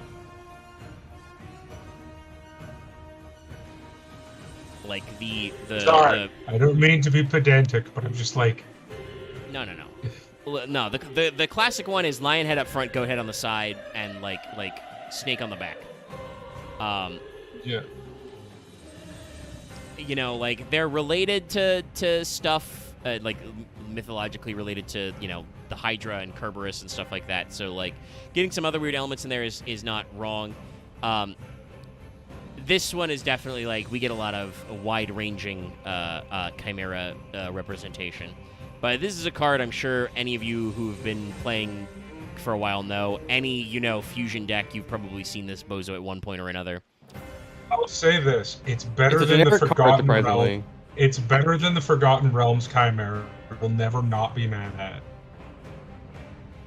I mean, I think he's a pretty good design, and what he's supposed to represent as kind of a big multi-part fusion guy. He works. Do you know what the Forgotten Realms Chimera is? No. It's, first of all, no snake tail. No snake tail. Head of a lion, head of a goat, head of a dragon, no legs. Will you just hang out? Sorry. He has, talon back legs and wings. Oh, okay. So it's like that kind of setup. It's a little weird. Yeah. The wing thing is that's in a lot of retellings. The original Greek Chimera did not have wings at all. Nope. But that is a pretty common one to include. But yes, so I should also say that again, archetypally, this card is a Guardian, not a Chimera, because the way its name is spelled in the OCG is different. The way they spell the other one is Chimera, which is where we get the A. This is Guardian Chimera. So, it may or may not matter in future if they ever actually name check Chimera monsters. But it is a fusion monster that is a Beast Dark Fusion, level 9, 3300. Now, this doesn't necessarily say types, but it does say 3 monsters with different names, so it's exactly a 3-mat fusion. Must be fusion summoned using fusion materials only from your hand or field with at least 1 monster from each. this is why it's a very good monster to summon with Chimera Fusion. If this card's fusion summoned by a spell card or effect, you draw cards equal to the number of cards used for material from hand, and destroy cards your opponent controls up to the number of material used on the field. You can only use this effect once per turn. While polymerization's in your graveyard, your opponent can't target it with card effects.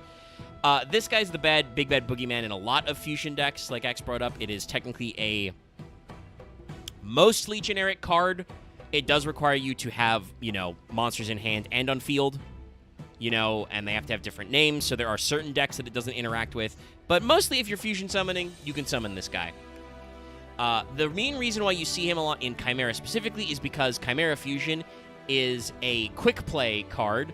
So what you do is, you build your board, you put some guys on the board, and then you add Chimera Fusion back to hand, and you set it. When your opponent puts X number of monsters on the board, ideally 2, but if they put 1 monster on the board you have to get rid of, you can throw it at 1. You flip it up, you send some cards, you pop some cards, you draw some cards. Usually, I think I see a lot of older school. I don't know what it is now because there's a lot of generic illusion guys you can add to the mix. And even more, like, Fiend Slop stuff. Unfortunately, there's not really a lot of good extra beast targets, I think, for Chimera is part of the problem. They haven't come out with any cool generic beast, level 4 beasts to support that deck. But there's a lot of dumb Fiends and a lot of dumb illusions you can mix and match into the Chimera Fusion deck. But usually you would play, like, 1 polymerization back in the day. Like as a target to put in your graveyard, because it makes this guy untargetable. But yeah, no. Depending on, like, whether or not your opponent sets it off, obviously you can pop 1, draw 2. You can pop 2, draw 1. This recycles. This triggers some of your guys' effects in hand. You can trigger Baphomet and Big Baphomet, I should say, and what'll his nuddles? Gazelle. Gazelle's a very normal word, but it's a very weird word for a Yu-Gi-Oh card. So you can trigger those guys again. So it's just a good guy, and I mean, I won't say it's wrong that this guy's like 33 points in Genesis because, like, yeah, he's a pretty generic asshole who's a fairly powerful card you'll see a lot. But, like, people really hated this card's guts when fusion decks were popular. Now there's not, like, so many fusion decks, at least, that make him. Because fusion decks that are fusioning are doing, like, contacts and other stuff, or they're archetype locked these days. Pop 2, draw 1 really shouldn't be that scary. But you can trigger it, at will with Chimera Fusion, so it's a very good combo in this deck. And you get a 3k, beater out of it. I want to say our other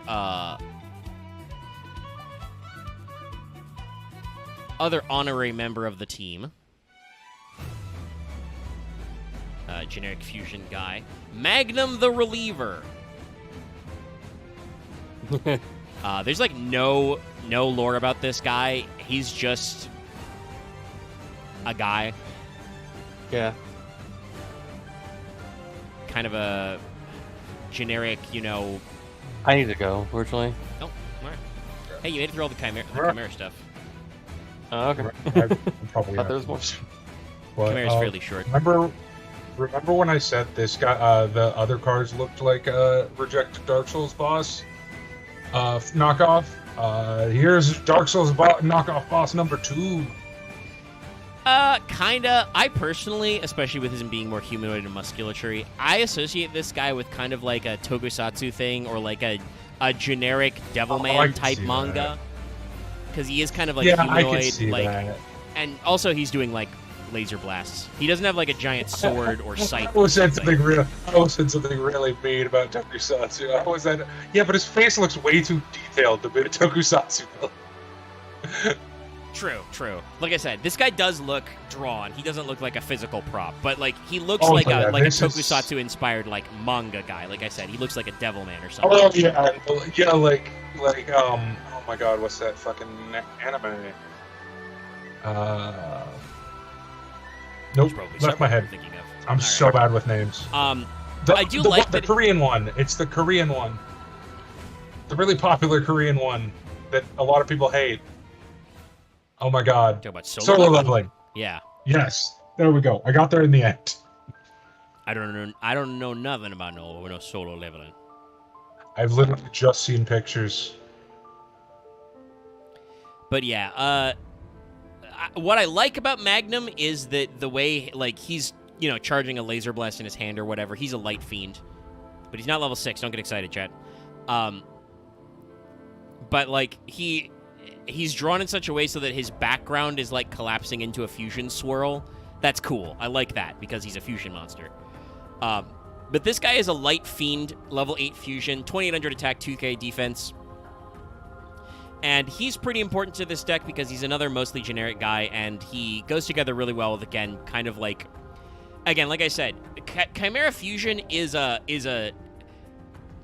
grind game deck. It's a tempo sort of deck. You can swing for OTKs, but sometimes you don't. Sometimes you just match your opponent card for card, and it's like, hey, buddy, you can't out my illusion monsters. You can't be destroyed by battle. So what are you gonna do? I have never played a pure Chimera deck, but I've tried several somewhat Chimera decks.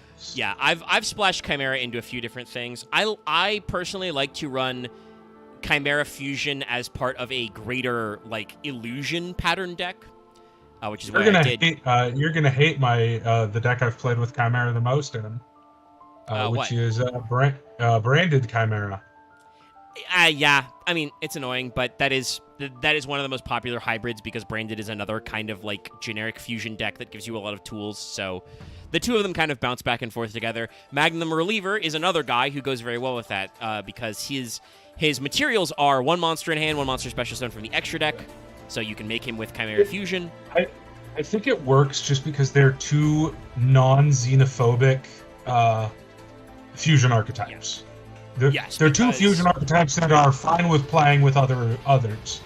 Yeah, the main thing that those two archetypes are concerned with is the materials. Is like, are you using a Fallen of Albaz in there somewhere, or Chimera Fusion is like you have to use a beast or a fiend, But if a beast or a fiend counts, you can use Chimera Fusion to fuse, Albaz fusions if it matters. Like it's just like one of those things. I think you can use some of the branded fusions to fuse Chimera stuff.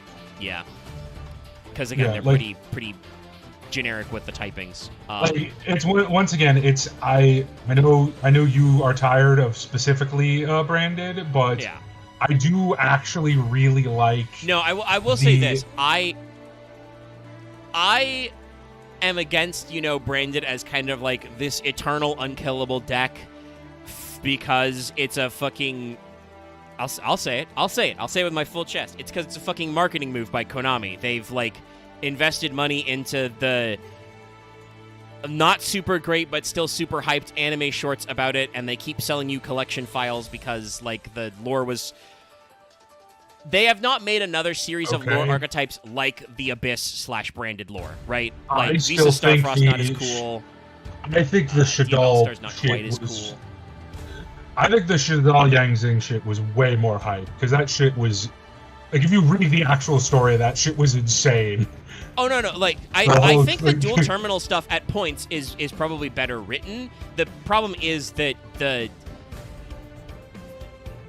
it was less obvious what was going on from the sets, so you had to rely just on the lore books being translated, and I think they were a lot less frequent in those days, so, like, it's a little more scattered. Albaz was, like, that was a modern, post-COVID, like, hobby space deck, so every time a new set would come out, there'd be a fucking flowchart and a spreadsheet, and, like, everybody would play Internet Detectives. Like, it was a big, like, you had to be there kind of a thing. I think for me... I personally think that, like, the Azamina stuff, like Diabellstar stuff, like also is actually pretty good. I think Diabellstar's cool. It's a much tighter story, but like it's genuinely you could write a character like it's just Bayonetta.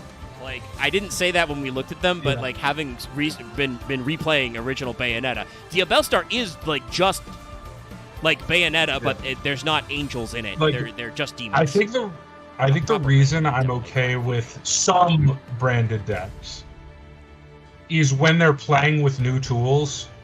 Like, I'm actually currently playing a new branded deck, which is... what's the hybrid? Well, it's actually a classic one. It is Branded Red Eyes is a deck I've been playing a little bit lately. That would work. That would work. Because even as God's strongest Red Eye soldier, I'm not sure that's optimal for either Red Eyes or Branded, but it works. You can do some funny stuff. and I'm playing a decent Red Eyes package in it. Like I'm playing like 3 different Red Eyes fusion lists. So it's a you would be able to Dragoon, make all the different guys. Meteor Dragoon, obviously. Comet, and oh god, what's the other one? Oh my god, why is my Archfiend Skull. Slash brain- Dragon? No, Slash. Yeah, Slash. Like, it wouldn't be Archfiend Skull. That guy's kind of bad. He was the first of the retrains. But no, Slash is like... Well, Slash was the card that made it good in Duel Links, you know? Like, there's... Slash is okay. Yeah, no, like... I'll say this. While I am kind of tired of just Branded as an Eternal deck that keeps sticking around... I'm okay with it if you mix it up. If you're doing new stuff. The idea of actually, like, using Branded as an engine to play interesting fusion decks is much better than just, well, I guess we'll make, what's the new format? Don't know. I guess we'll play Branded. Like, this current version of Branded being good, I'm actually definitely down with, because it's Branded Draco Tail is what's good right now. Yeah. Which is like... And that's a like... Magistus branded Draco Tail deck did good. Which is a little, like, that's a little... Like, that's a little schlocky, but yeah, it works. No, and like, because Draco Tail is a fusion archetype that's based around some interesting interactions. Yeah. But that's dragons and spellcasters. Hey, guess what? Yeah. You can make that work with one. You can definitely make that work with Magistus, and then you can make the other half work with Branded. Like it all flows together really well, and you do interesting stuff that way. And I will say this for Branded, as much as I will roll my eyes when I see somebody normal summon a Luber, Branded is one of those decks I never got to the point where in Master Duel I quit if I see the other person playing them. I just go, oh brother. If somebody is still playing pure Kashtira in Master Duel, I go next. I do not. If you are still playing pure Kashtira, I don't want to play with you. I don't want to be in the same room with you. I think the deck I was seeing doesn't even run a Luber. Wow, we're talking about generational technology. Okay, that's pretty. It was cool. it's that's the thing it's that, like I said, I'm tired of seeing. One Albaz. It was one Albaz, 3 of the Fallen of White Dragon, the new one. Yeah, White Albaz. And then Wildbaz, one Ecclesia, one Crowley. And most of the monsters are Draco Tail. Yeah, like the the part of Branded that was kind of insufferable is the like Aluber Branded Fusion, activate Branded Fusion, get Ash Blossom to loop. Like that's the part that got really tiresome because it was very samey. But if we're doing some interesting things with Draco Tail and stuff. Yeah. Oh, hey, let's shut up. Hey. How you feeling, bud? It's a little better. Okay. Well, I hate to cause you psychic trauma because we're discussing whether Branded is cool or not. I know. I heard. That's why I remained silent as I unpackaged my McDonald's. He needs the food for the soul. But Magnum the Reliever here is an honorary... He's an honorary guy in a lot of decks, but he's an honorary guy in Chimera Fusion because, one, he's a Fiend Fusion, who's super easy to make, but also his effect text, which we didn't read yet, which is the important part, is, 1, you can target a polymerization spell or a fusion spell in your graveyard, put it on the bottom of the deck, draw 1. When another card or its effect is activated, quick effect, banish a polymerization or fusion spell from your graveyard, target a card on the field, destroy it. You can only use each effect once per turn.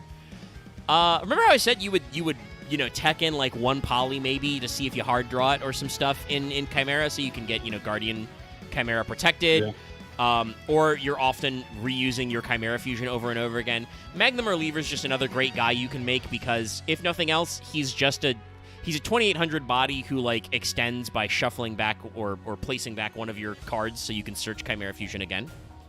I will say one more thing. And then you can blow about this man. Yeah. Whoever localized his name, you need to be fired or promoted. I can't tell. If you did it Yeah. on purpose, promoted. If you did it by accident, fired. Yeah, if this is an intentional name change so they don't say Magnum the Revolver, which I can understand because that sounds a lot like Magnum Revolver, which is just a gun. Like, that's Magnum an... the Reliever. Magnum the Reliever is a porn name. That is a porn stage name. And his name in Japanese is just Magnamu za Ribaiba. The Ribaiba. So it's like reliever. It's not quite Reviver, revolver, maybe? but it could be really revolver. should have been. It should have been Reviver. If we're being I real. think it should have been Reviver, maybe even Reliver. Like that could be the actual Japanese intent because that doesn't sound bad to them. Reliever is weird, but like again, But like I fun- said, if it's on purpose, I see you. You're valid. I love you. If you're doing it on accident, get a new job. yeah, not a good localization. But that leaves that we can instead now. Let's see, how long have we been going? About an hour 40. I have to dip out here. I do apologize. Okay, Dinner okay. has just arrived. All right. Then I guess That's it's okay. good I showed up. Well, if you want to stick around, Loth, we can do a little more. Oh. I know you're eating your macas, but... Sorry, I'm stretching. Yeah. Oh, don't worry. I get to say this though now because I get to talk to you. You made me laugh my ass off yesterday when I saw your response to the thing I posted in mobile games. Because you are right, it is on a juice box, and I'm like, wait a second. No, like, I don't have Mobage, muted, so just, like, I see the posts every now and again because there's a bunch of different things in there, and then, yeah, no, you threw it up there, and I'm just like, wait a minute, on a juice box? Yeah, that must be soy milk, by the way. When I find out more, I'll let you know, but it's weird. The art, what is the joke? The art team having to convince the legal team. Anyway. Oh. Doing some behind the scenes stuff, but I did collect a collection of the generic illusion type guys, because like I said, that's how I like to play Chimera as a deck. Chimera was kind of the premier for the illusion archetype. So we can talk about a few of these. In general chat, you'll realize illusion monsters, because of their aforementioned, can't destroy by battle, but can't be destroyed by battle. They're just menaces.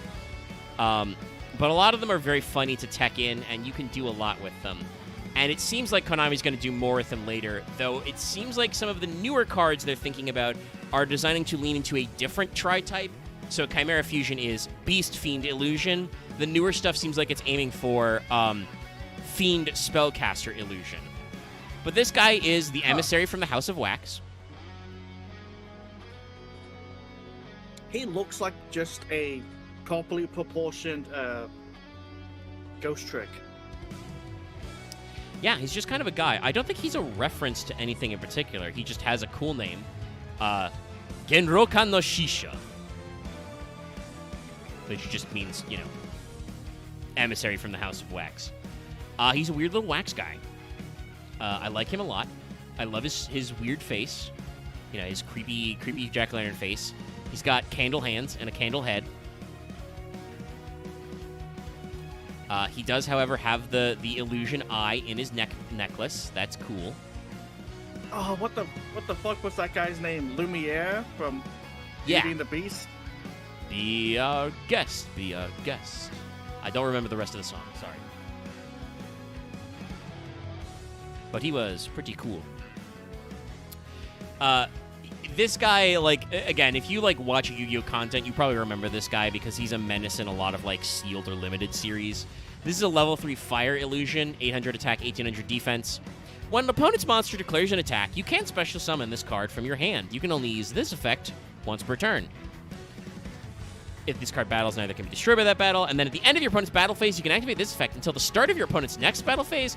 All attack position monsters they currently control can't change their battle positions, cannot be used as material for a fusion, synchro, Xyz, or link summon, and their effects are negated. This is the ultimate just go battle Punisher. Your opponent tries to hit in, and you summon a guy who's like effectively a battle fader, because he is unable to be, destroyed by battle, so your opponent's stuck in battle phase and can't attack over this guy. And if he's left on the field when they end the battle phase, all of your opponent's monsters get waxed. They get frozen. They're negated, they can't change battle positions, they're not materials. So he's just an annoying little guy. I really like to include this guy in decks because, obviously, with Chimera, you can search him. And also, his at the end of the battle phase effect is just any time. So if you summon him like out of your graveyard and your opponent just doesn't get rid of him, you can still get him in the battle phase. Oh, that's gross. Yeah, I know. Like his effects are all separate. Because it's the can't be destroyed by battle, or neither can be destroyed by that battle. There's the declare an attack, special summon from hand, and then at the end of the battle phase do the wax effect. So he's a pretty good staller. I don't think you see him in a lot of decks these days, but he's out there and was a pretty good tech card. Our next guy is a guy that I don't think anybody's seen.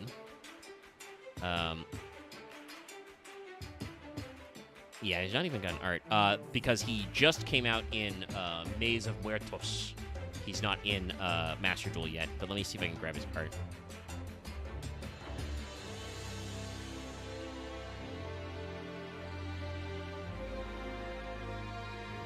This is Festiballoon. I'm grabbing this off DeviantArt because it's going to be big. Which is funny to say because he's also a big balloon man. He's a big balloon clown man. But I like him because he's got the Millennium Eye both on his, get-up and also on his balloons. Jesus Christ, how horrifying. Yeah. This guy's very funny. So this is a level 8 light illusion with 0/0. If this card battles, neither can be destroyed by that battle. Each time a monster declares an attack, this card gains 1,000 attack. During your main phase, you can make this card lose exactly 5,000 attack. If it does, destroy all other cards on the field. You can use this effect once per turn. Well, you were there for Big Trouble in Little China, right? No. Oh, right, you weren't. Damn. Shit, Axe was. He's not here anymore.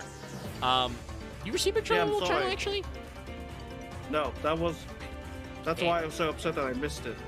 That is a shame.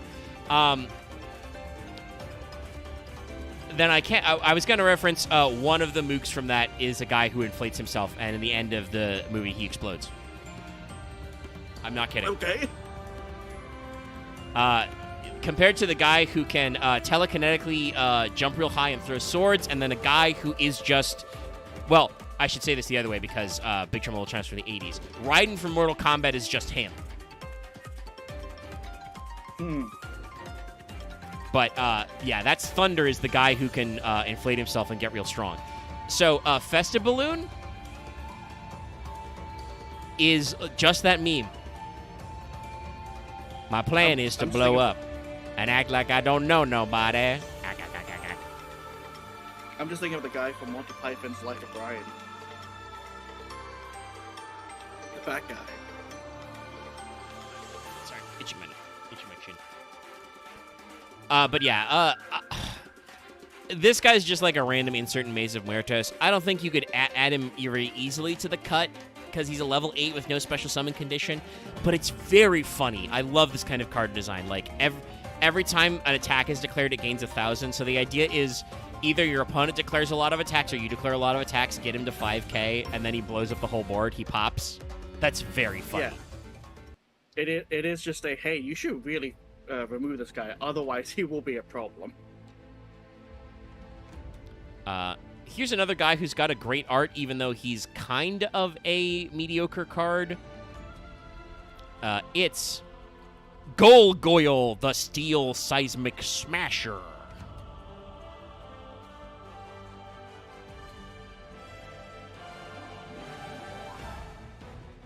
So this guy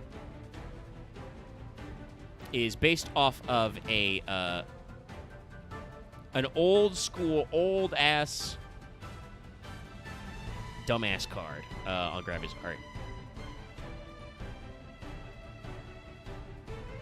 Yeah. It's a He shame gives Dallas me had. the vibes of an. I'm sorry. I was gonna say it's a shame Dallas had to leave because we could talk about the glove. Here they are. Oh my god, I remember seeing this guy. Yeah, Golgoyle. He's just a weird little guy. So, you weren't here yet, Lost, and I don't know if you were watching the stream while you were having a headache. But Oh no. a lot of the illusion monsters, the illusion monster type, are based off of the early GBA games and GBC games, which had an attribute, a quality called, which was translated as dreams, but in Japanese was illusion magic. So you would have like black magic, white magic, illusion magic kind of a thing, right? So the original Golgoyle is a machine in paper, an iron giant that appears from a dimensional rift is his flavor text. But, oh wow, okay. He was, sorry, I just realized. So Golgoyle wasn't even printed in the TCG. He was an OCG only card until Speed Duels. Speed Duels included him as an import. But Golgoyle was a dream type monster in the GBC games. They made him an illusion, or a machine in the main game. Also, Golgoyle's full name in Japanese is Kosatsu no Daimajin Gorugoyu. He has the characters for Daimajin on his body. It's very funny.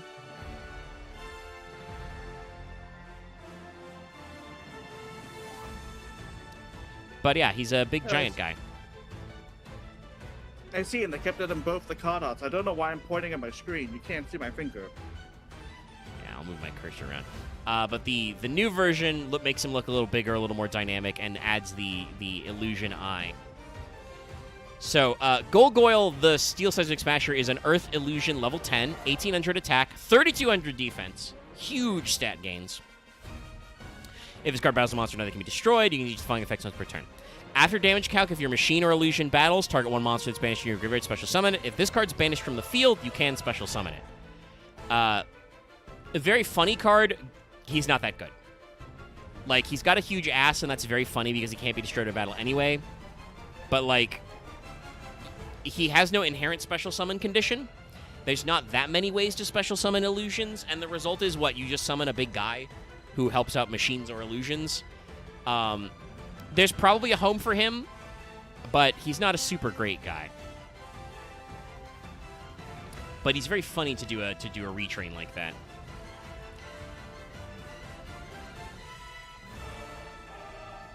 That's right. Now I gotta show this guy. We gotta show the guy who's a frame break before frame breaks. It's the Jungler Ghoul. Jungler Ghoul Illusionist. I completely misunderstood this guy's art until just now. So where his face is, I think I thought was like his shoulder. And where his shoulder is, I think I thought where his face was. This guy's a genuine freak, chat. Look at him. I could see it. Like, this guy's such a weird guy. He's inside a frame within a frame, so he can shoot past it, so he can look like he's, you know, approaching the screen at you. He's covered in eyeballs. It's crazy. Well, not eyeballs, actually, to say. Also, that is just his name in the OCG. He is just Junguru no Genjutsushi. So, Jungler Ghoul, the Illusionist. It's weird. Anyway, this is a normal illusion, level 4, dark, 2000 attack, 0 defense. A captivating street performer who'll catch you off your guard with his song and dance and his hocus pocus attacks. Once his eyes start spinning, danger is impending, so make a run for it! Has an exclamation point.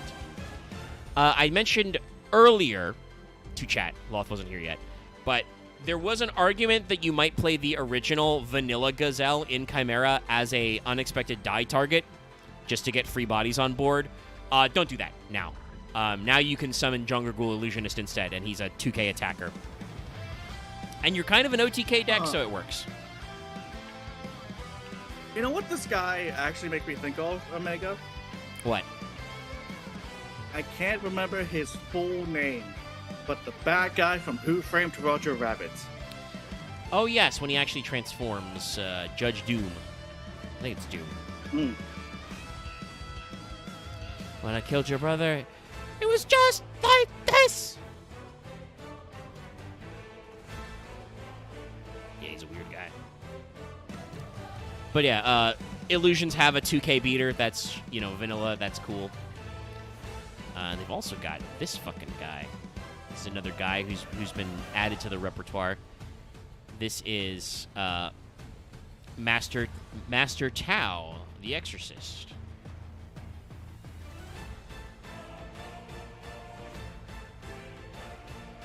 Or Master Tao the Chanter. This is another case where the original Tao the Chanter, who, again, looks exactly like this, was printed in the OCG only with the old school design. So they changed it to Master Tao, Onmyoshi Tao, and then Dai Onmyoshi Tao. And he's basically doing the same pose, but he's drawn better. His hat still looks like a penis with eyeballs. I'll say it. He's been hanging out with Mara from SMT too much.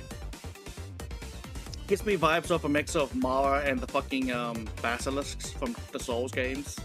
Yeah, with their weird, not eyeball sack things. Yeah. Anyway, this is another case where in the video games, the original vanilla Tao the Enchanter was a dream-type monster, a illusion magic monster. So they made a retrain to add it to the repertoire of illusion monsters. This is an Earth illusion, and funnily enough, he was the first Earth illusion. Because, it's a brand new type.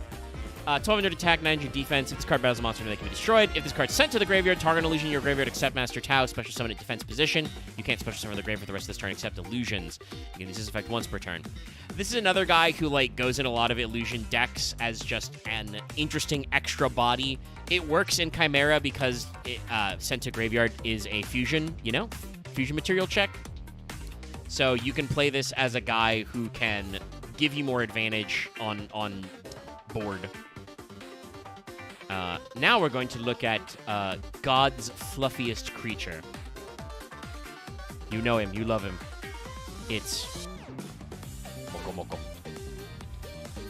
Moko. Which Moko Moko just means fluff fluff in Japanese.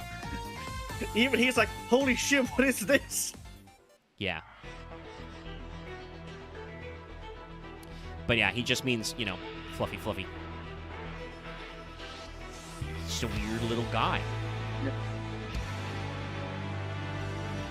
Just thinking of that other saying, Mofu Mofu. Yeah, I think it's kind of the same dialect thing. Moko Moko Mofu Mofu. So this is the first ever water illusion and the first ever flip illusion because this is a flip monster. Why is he water? I don't know. I think they were just printing illusions in different attributes. Emissary with the House of Wax was fire. Master Tao was earth. This guy is water. There was already a wind because of the Chimera Fusion guys. But this guy says, flip, draw a card. During your main phase, you can flip this card to face down defense position. You're going to use each of the preceding effects once per turn. If this card battles a monster, neither can be destroyed by that battle. So he's a flip monster who draws you a card who can't be destroyed by battle that you get to keep flipping face down. He's basically a one-man Pac-Man engine. This is another card that is incredibly annoying in limited series because he just draws you extra cards. I like to play him in Chimera decks because I love him. He is my son. This is my child. He's not that good because he's very slow. But like I said, a lot of the Chimera stuff is about kind of like a tempo or resource game. This guy's a card that draws cards and keeps recycling himself, so he can stick around a while. There are probably more flip-focused decks that would make use of him these days than illusion decks. Actually, no, we can't talk about that card yet. Sorry. I was going to grab Nightmare Apprentice, but let's do Nightmare Magician and Nightmare Apprentice at the same time. That's totally not. Yeah. don't even need to finish that. No, they'll see. But also, I was going to finish anyway because I was going to say yes. The sort of Dark Magician retrades. So this is Nightmare Magician. Nightmare being a pretty common way that they talk about illusion stuff. And then, for comparison, Nightmare Apprentice. So Nightmare Illusion came out first. Nightmare Apprentice came out after. This is so weird to me. Like, I mean, you can get your anime waifu jokes aside. Nightmare Magician is a weirdo. He's got, like, cavalry boots with huge knees. He's got so many eyeballs on him. He's wearing, like, a cyberpunk visor and has a weird hat with wings. Like, I don't fucking know what's going on with this guy, right? He's got green hair, I think. Nightmare Apprentice is just an anime waifu. Her hat even looks like Dark Magician Girl's hat, but with an illusion eye on it. It's so night and day. It's pretty jarring. Yeah, it's like so weird. Like, not even Dark Magician versus Dark Magician Girl is this much different. Dark Magician is also just a guy. Like, here's the problem. Nightmare Magician looks like a Sentai villain. Yes. And Nightmare Apprentice looks like a magical girl. Yes.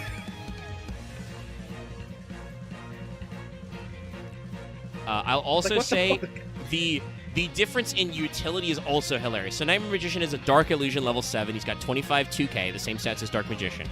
If this card battles, neither can be destroyed. At the end of the damage step, this card battle opponent's monster, take control of that monster. Once returned at the start of the damage step, if another monster attacks, destroy a card on the field. He is okay in illusion decks because both of those effects are pretty good. Steal an opponent's monster, right, is pretty cool. And also, popping a card when another monster attacks can be very useful for this deck.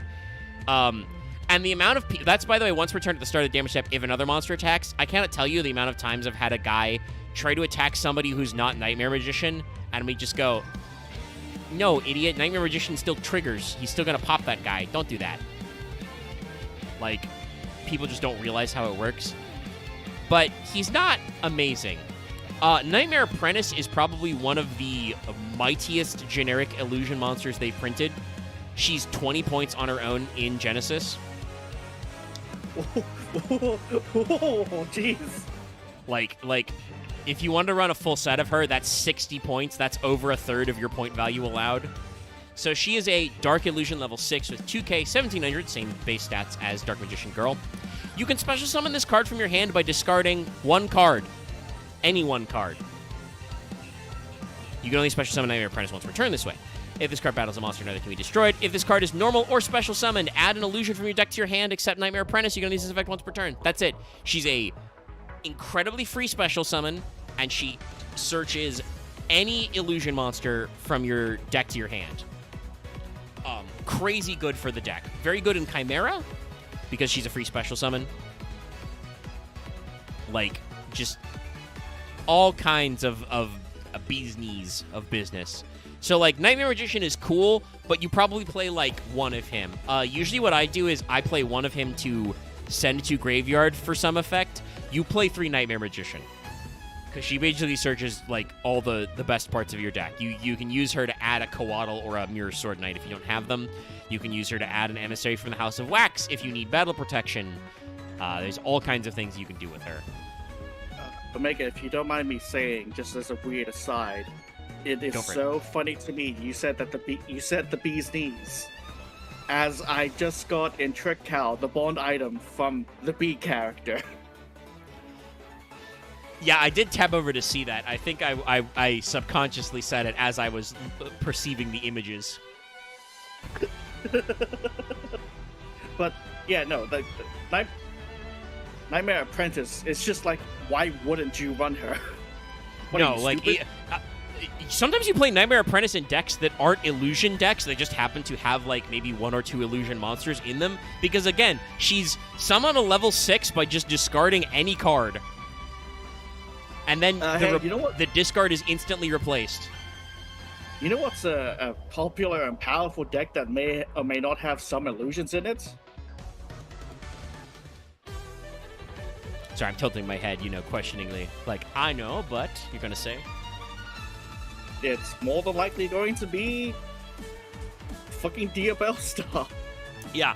No, Diabellstar loves this card because you can, the White Witches, White Forest, White Witch, several Azamina cards are all searchable. Also, you don't really have the illusions to play it, but she works as a bridge if you're playing Diabell Fiendsmith because she's a 6. She's another level 6 you can put on the board. Actually, I did forget to say this earlier when Dallas was in here. We got distracted by another tangent. I said that one of the decks I still quit against in Master Duel is pure Kashtira. I'm at a point where if my opponent is playing pure Fiendsmith, I just go next, if I don't have any way to stop them. That is, Fiendsmith is such a solitaire spin your wheels deck. They don't even do, a lot. It's just that they keep doing things for, a full 60 seconds, and I'm just so over the closed loop. Tracked, add Lurie, discard Lurie, summon Lurie, make Requiem. Omega, I feel the same way. I think I mentioned this that the last time I played Master Duel, the first deck I came across was fucking Sprite, of all things. Ugh. That's another deck that just summons guys forever. Yeah. Ugh, sorry. I love watching someone play Solitaire. And, not... Some people are like, oh, aren't all Yu-Gi-Oh! Decks playing Solitaire? No, actually. Some decks are, really interactive and back and forth. There are just some combos that are just, tiny one-on-one interactions that go forever. This weirdo freak show that I love is Pesanta, the Titan of Troubadours. Or... Yeah, this is... Gyushjin Pesanta. Pesanta, the god of troubadours.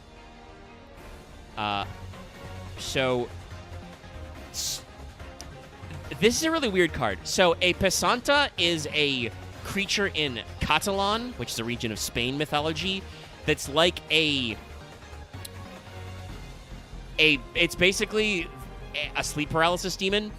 It sits on your chest and causes, nightmares and having trouble breathing. But it's supposed to be a large dog. It is not supposed to be a... let me take a closer look at this. A deer moth snake with too many eyeballs and legs. Omega, a literal Dark Souls boss. I was thinking the same thing, but also this is clearly just Mothman as a centaur. He doesn't have enough limbs for it. Yeah, no, he's wild. Not to say that I dislike this art design. It's just so wild to me. What do you mean this is the dream demon Pesanta? This is, again, literally a Dark Souls boss. Each one of those eyeballs is going to shoot a deadly green laser beam that's going to make me hate my life. Yeah, he'll rear up. Oh no, even better, Omega. The laser beams, they'll each inflict a status effect. Oh yeah, each is a little bit of a status effect that's really annoying. Like he'll make you sleepy or something. God. No. So, this is cut from the same... This card's, by the way, pretty new. It came out in Burst Protocol earlier this year, but... I like the look of it, though. Yeah, no, it's a good art. I like it. It's just such an odd one. So this is another Illusion Vanilla. This is, much like how Jungle Ghoul is a level 4, this is a level 8. It is a Dark Illusion, 25/25. An aberrant being that manifests in response to devout prayers. The lyrics it recites are said to foretell the future, but they are mysterious and incomprehensible to most. I think the idea is that this is supposed to... Yeah, it has, dark... It has card lore like a Dark Souls tooltip, too. I think the idea is that this is supposed to be a bridge so that you can play something like Primite Chimera or Primite Illusion, because Primite is a deck that requires big normal monsters. I don't really think that's a popular wombo combo, but you can do it, so that's neat. Like I said, I like the card. I like that they do give these large vanillas to newer types and newer decks. But it's such a weird one. All right, here's gonna be another one that's gonna haunt some people's nightmares. Another champion of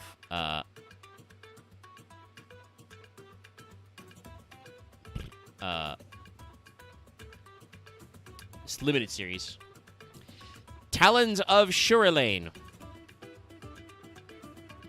Now let's get a look at this weirdo. Let's have a. What the fuck? Also, I should say, this is technically the quote-unquote censored art. They didn't actually make her tits smaller. It's just that you can't even call it cleavage. She had the thing where, like, the... I'll see if I can grab the uncensored art. It's the thing where, like, the plates just cover the tips of the boobs. So you can just see straight down the middle.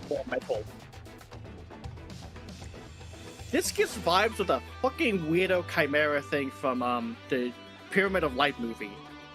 Yeah, it is kind of like that. And it's like an old school card. It's in like Dark Duel Stories and like Sacred Cards. Is this the... Yeah. So, like, I actually think this redraw makes her chesticles look a little bigger. Because they're covered over by like a layer of armor, but they're definitely more modest. But yeah, no, she's a weird, like, it's new school art, but this is a weird old Yu-Gi-Oh monster for sure. She's got, like, praying mantis arm claws. Oh my god, they added more metal to her hips as well. Oh yeah, they covered up the hip bones for some reason. Weird. But they don't cover up the belly button. But yeah, no, like, it's the top half of like a... Actually, Loth, you know what this literally is? I mean, not literally, but you know what I mean. This is a fucking Castlevania enemy. Yes. Like, it's a weird, like, low-detail, sexy lady on top of a strange, unidentifiable creature who has, like, a head, maybe. Oh, this is a war boss.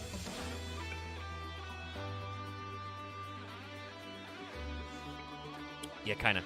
Sorry, I was a little slow there because I'm getting a little dry. Like, I heard the silence. I'm like, oh my god, what happened? Did I say something It's wrong? me trying to summon up the juice to speak. I'll drink the last little bit of my water. So, this is, like I said, this is another card that's from, like, old school video games that was just, like, a generic fiend type lady. Yeah. Let me see, actually, if I can... God, The hair is giving me very troll vibes. Yeah, it looks like a troll doll. The pixel renders are so, like, tiny. I'm trying to, like, see if I can grab the...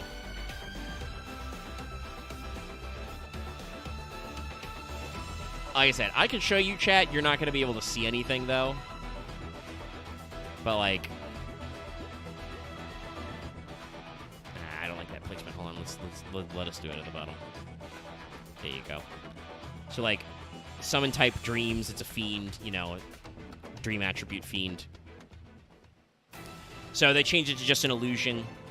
The name of this card in Japanese is Taruns of Schlieren, which is a German word which refers to a defect in a lens that's not visible on the naked eye. So kind of like a weird illusion thing. Talons of Shurelain, they just made up some stuff, but it's fine. Light Illusion, level 6, 2100 attack, 2050 defense. If this card battles, neither can be destroyed. You can just find fix one per turn. During your opponent's turn, quick effect, target one fiend or illusion monster you control except Talons of Shurelain, return it to the hand. So summon this card from your hand. So she swaps these with a fiend or illusion. Well, your opponent activates a card effect that targets your cards. Quick effect, target one monster your opponent controls, return this card to the field of the hand if you do destroy that monster. Just a really fucking annoying card. Like, during your opponent's turn, you get to bounce one of your guys back to summon her. She can't be destroyed by battle. And then if your opponent targets a card, you get to return her to your hand to pop one of their cards, which also means you might dodge the effect that targets. Just very annoying. And a decent stat line. Like, this is the card I teched in to play a few other things. You know what I hear, Mega, hearing her effect? Yeah? Either A, hey, let me bounce back my Nightmare Apprentice, or that fucking candle guy. Yeah, actually, no, that's another good one. Yeah, because it's just during your opponent's turn, so you can get Candleman back, you can get Nightmare Apprentice back for later after you've searched. So yeah, no, there's some good stuff there. It's All right, evil. this is another card that's not in Master Duel yet, but was printed physically. Let me see if we can find. Yeah, we'll have to look her up because. So, we've had Nightmare Magician, Nightmare Apprentice, right? Yes. And we have Master Tao. So what if we gave Master Tao a Dark Magician girl? What? Did one exist beforehand? No, I don't think so. I checked her trivia page. I think they just made her up. This is Tao Tao the Chanter.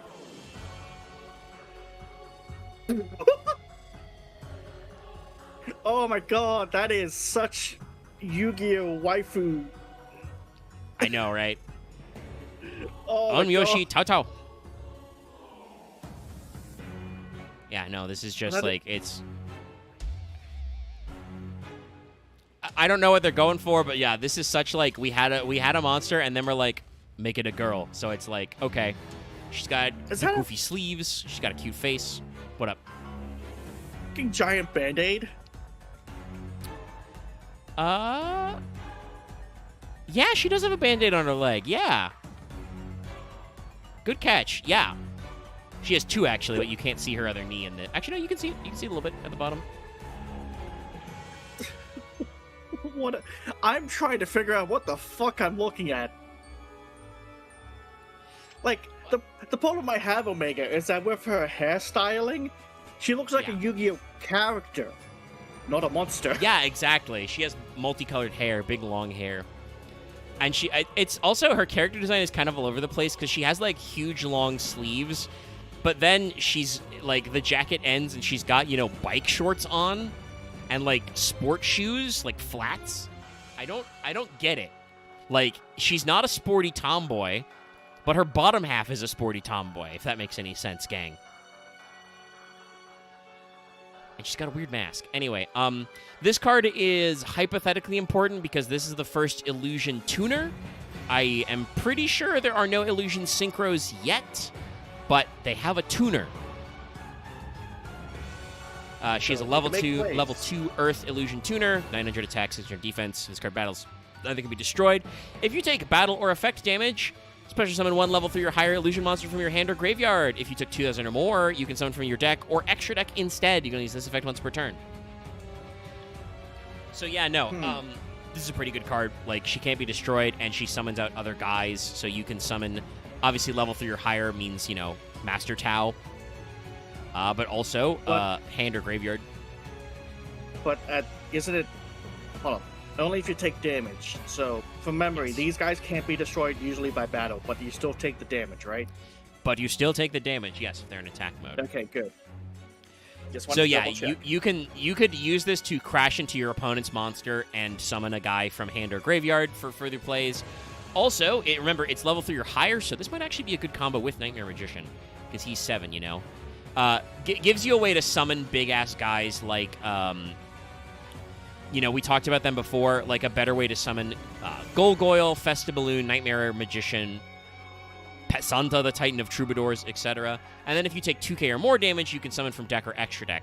There aren't that many Illusion extra deck monsters, but a few of them can be non-fusion summoned. Like, I think you can get some Azaminas out that way and a few other things. So, it's a weird one. It's weird. She's weird.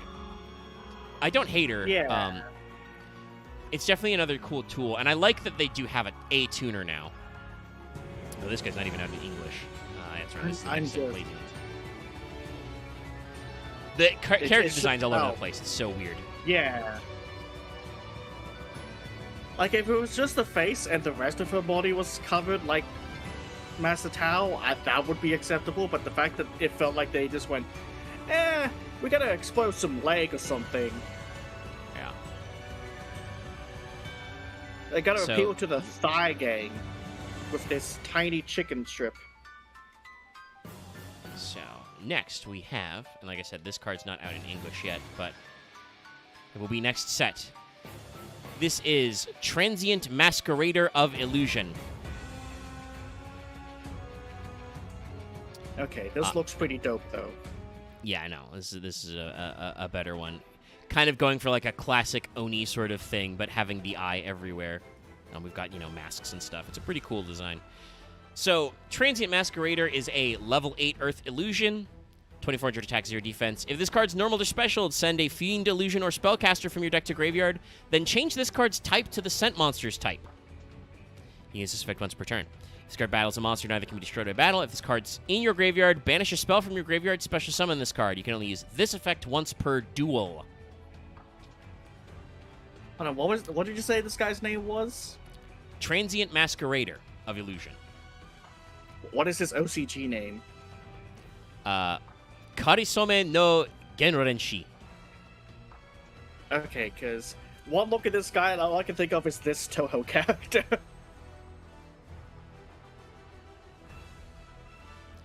That does look a For lot those like listening, I put up a picture of Hata no Kokoro. Or just Kokoro.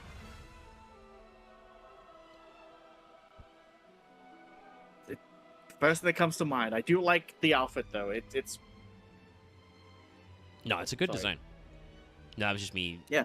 not quite yawning, but breathing weird. Oh, no, I was distracted because, again, I've opened up my windows, and I just saw a fly out. Oh, better going out than in. Inside? But yeah, Oh, there's also Transient Masquerader is Pokemon one of a couple cards they're producing in the next core set, which do that thing I said, which is like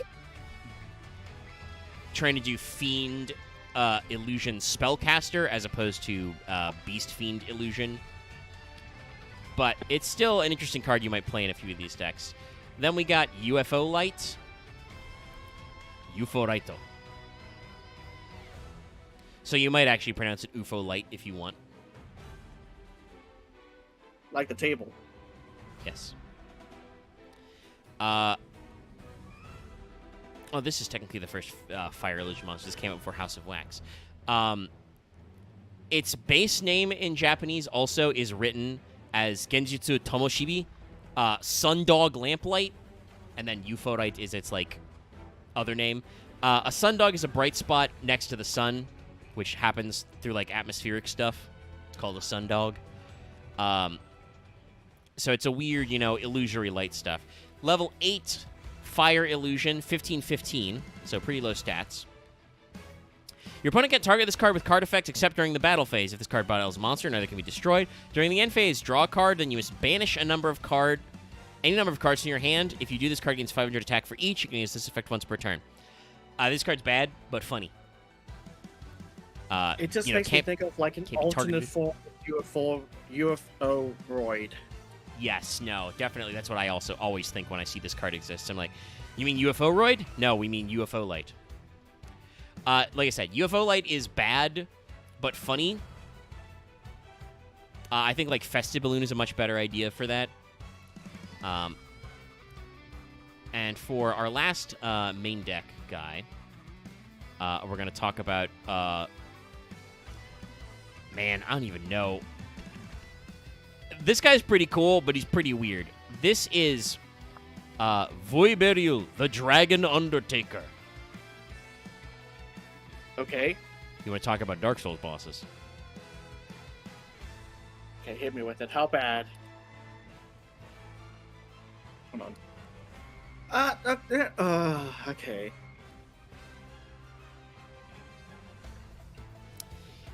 So he's weird. He's a weird guy. Is he just one big long serpent? Is that what I'm seeing? I think so. I think he is a big long snake, yeah. Also, he is definitely pulling a fucking Yorm the Giant-esque pose there with his weapon? Yeah, he's got a club or a scythe or a spear that's in a dragon. I don't know. There's some dead dragons in this picture. Anyway, his name is supposed to be a combination of voiver, which is like another way to say guiver or wyvern in French, and then burial. Voy burial. This guy was a world premiere, so he was a TCG exclusive, and then he went over to the OCG. Okay, hold on. Sorry, I'm sorry. Two things. One, this guy makes me think of the hand fiend monsters we saw a few Oh, the weeks Hecka back. Hands. Yeah, the Hecka hands. Those guys are illusions, actually, also. Secondly, I'm not sure what it is. It's either a thing coming off his back or another hand.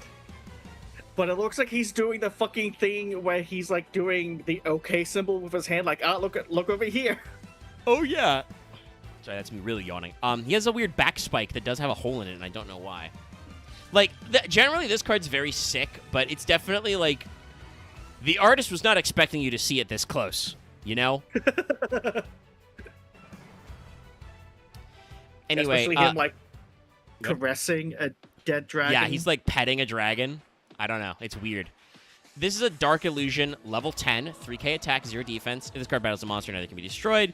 During the main phase, if a monster your opponent controls is sent to the graveyard, you can activate the following effect based on where this card is at activation, but you can use each effect once per turn. If it's in the hand, special summon this card.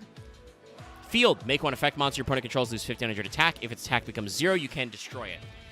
Another weird tech guy. Like, this is another big-ass body you can summon in illusions. Yeah. And that's okay, but they have a lot of big-ass guys. Void Burial still has some decent stuff, like his on-field effect. You know, if he's on the field when an opponent's opponent's monster is sent to the graveyard, you know, you can target one, make it lose 1500. If it becomes 0, destroy it. That's okay. You can work with that. If nothing else, that's more damage. But let us grab a couple of our last guys. There are some extra deck monsters they've added to illusions. Like I said, I'm pretty sure there's no synchro yet, but we've got a couple of generic ones. One of which, his art confuses me to this day, and it's this guy. The Heretical Phobos Kovos.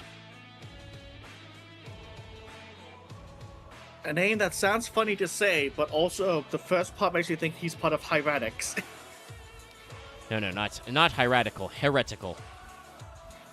Heretical Phobos Kovos. And Oh like my I said, god, is he... I I'm sorry. do not know what's going on with this guy. It looks like a weird eldritch monster with like a human thing and something eating him. But it looks like he's got the fucking... Omega, you played Dark Souls 1, right? Yeah, I've seen Dark Souls 1 played. He looks like he's got the armor of the Embraced with the hand, with the arms coming around to embrace him. Yeah, no, like, that's the part that's throwing me. Are those his arms? Or is that, like, a hat that he's wearing that looks like arms over his shoulders? Because, chat, there's kind of a weird little face in here. Like, he's got, like, eyes and maybe a mouth down there. So that could be a hat. Or he could have arms coming out of his ears. That's why I say this is like some weird parasite host thing. Yeah, because then he's got the eye up there, and then he's got a lot of stuff. He's weird. Anyway, this is a generic rank for Xyz that's an illusion. The first illusion Xyz, I think.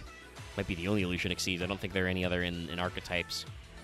Like, there's a decent number of like, non-generic illusion synchros, because there's, like, some of the White Forests are illusions. And, you know, some of the Azamina monsters are illusions as fusions. So there's a few out there. I don't think there's any Xyz archetypes, though. Anyway, this just takes 2 level 4s, 2100 attack, 1500 defense. You can target one effect monster your opponent controls, negate its effects, and if it battled this turn, you can take control until the end phase. This is a quick effect if this card is an illusion monster as material. You're going to use this effect to Phobos Kovos once per turn. If this card battles a monster, neither can be destroyed. So this is just another cute little extra deck tech you can play in illusion decks. Technically in any level, in any rank 4 deck, but it works best in illusion decks because you put an illusion under him. So he's just a good tech card. There's a lot of stealing your opponent's monsters in illusions. I mean, considering the origin that they're kind of based off of being technically relinquished, yeah, that makes sense. Yeah, and a lot of other these dream attribute monsters. We're gonna do a little duos. Because our next extra deck monster is a little bit of a 1-2 card combo. It's you may have heard of this chat, Silhouette Rabbit and Silhouette Trick.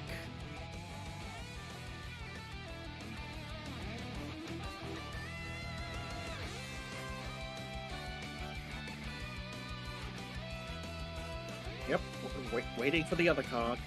Yep. There's Trick.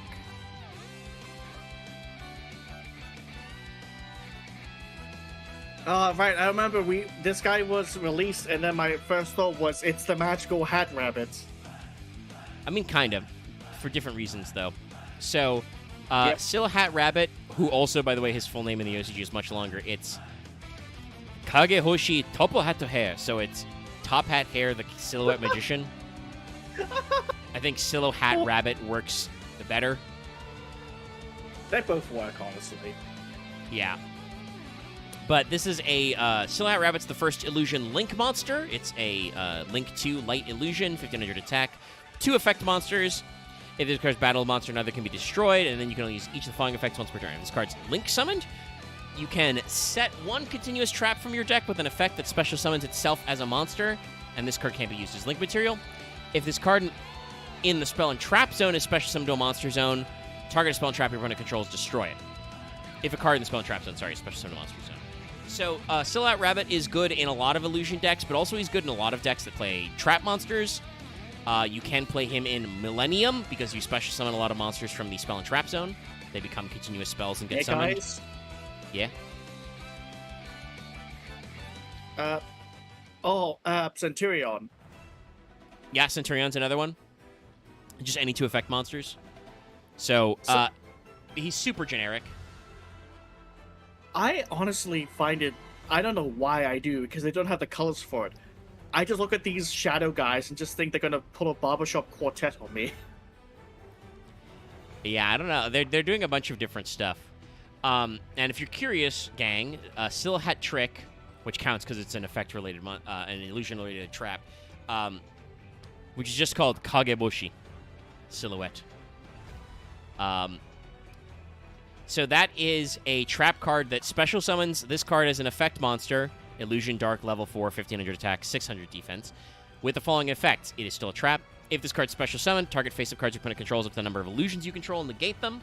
So if you've still got Silhouette Rabbit out, that's 2. If this card battles a monster, neither can be destroyed. You can only activate 1 Silhouette Trick per turn. So just another generic extra deck card and a continuous trap that fits into your illusion decks. Gives you more options, but also is not necessarily locked into anything. And then, so our next guy coming up is there's a fusion guy coming out. He's in a weird side set. He'll be imported sometime, but let me grab him. And it's so funny you said that these guys are Relinquished related, which they are. Like, they have a lot of aesthetics taken from Relinquished and from... Sorry, this picture is huge. Pegasus's other earlier monsters. It's still not quite small enough. Faceless Illusionist, Millennium Eyes Illusionist, or Millennium Eyes Idol, etc. This is Nightmare Eyes Restrict, or Nightmare Eyes Sacrifice. Also, this means Nightmare Eyes is a thing. Oh, jeez. Yeah, that looks like a nightmare, alright. Yeah, it's Thousand Eyes Restrict, but even spookier. This is a level 1 Dark Illusion monster with 0/0. 2 monsters with different types, Fiend, Illusion, or Spellcaster. So this is a card that's going in my Chimera decks once it comes out in Master Duel and paper. Like, it's just where it goes. Because you can still use Fiend or Illusion. If this card is special summoned, or at the end of the battle phase, if this card battles, equip 1 monster opponent controls as equipped spell. You can only use this effect once per turn. Gains attack equal to the combined attack of all equipped monsters. If this card battles a monster, neither can be destroyed by that battle, and your opponent's monsters can't attack monsters except this one. So it's just Thousand Eyes Restrict, but an illusion now. It steals your opponent's monsters. It also does it on summon. It makes it so they can't attack it, and it gains attack. and it can't be destroyed. So, this is another card that's just pretty good to play in Illusion, like in Chimera Fusion, because you can make it still with Fiends and Illusions, and just use him to suck up your opponent's monsters as needed. Another good target to make with Chimera Fusion, because that's a quick play. Your opponent summons something you don't like, you summon Nightmare Ice Restrict, and suck it up.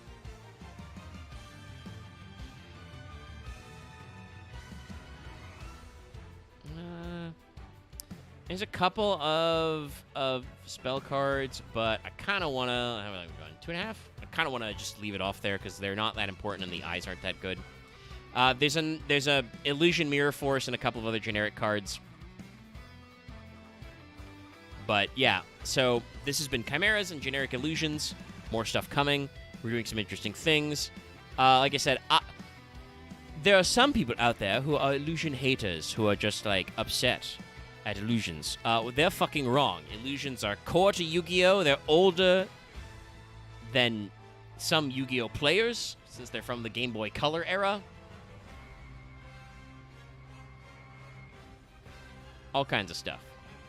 Yeah, when are they gonna make a what was it, Duelist of the Roses or Forbidden Kingdom, whichever one it was that was the RTS? When are they gonna make that a game type? Man, Let us play that know, game. Actually, we'll see. I guess. Apparently, If the next Yu-Gi-Oh! world was premiere wanna complain archetype about is this. the next world premiere archetype is literally chess.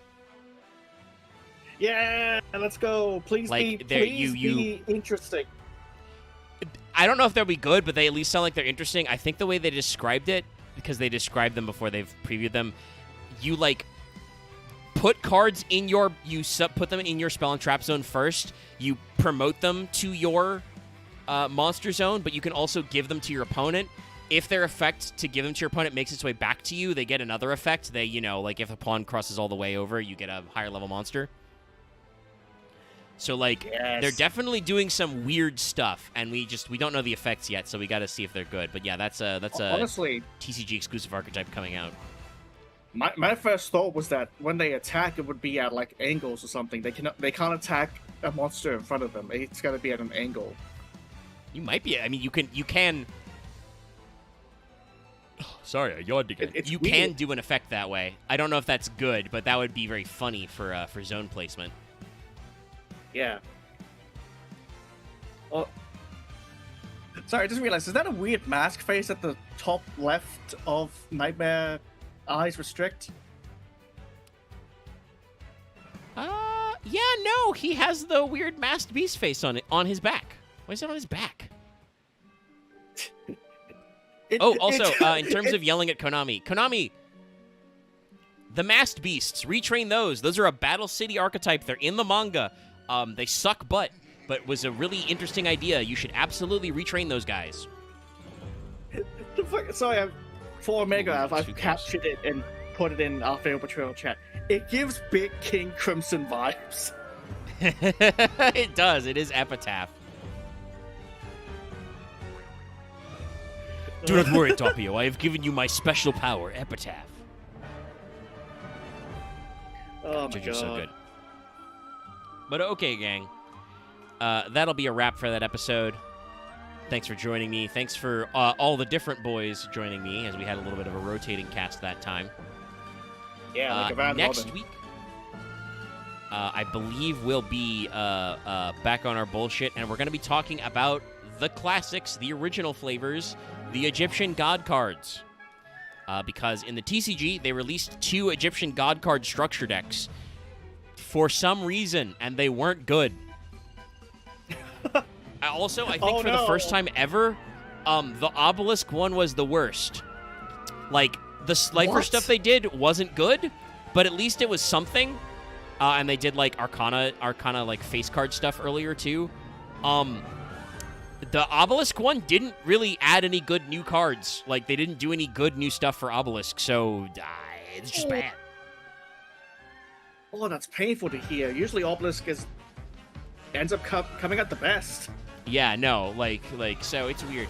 And we won't just talk about, obviously, Obelisk and Slifer structure decks. Like, we'll talk about all the Legacy support Raw got as well, because The Raw card in the anime and manga has so many effects and special powers, they had to basically print it 3 times, you know, to give it, you know, normal Raw, Ball, Sphere Mode, and Immortal Phoenix. Like, so we'll talk about all that stuff too.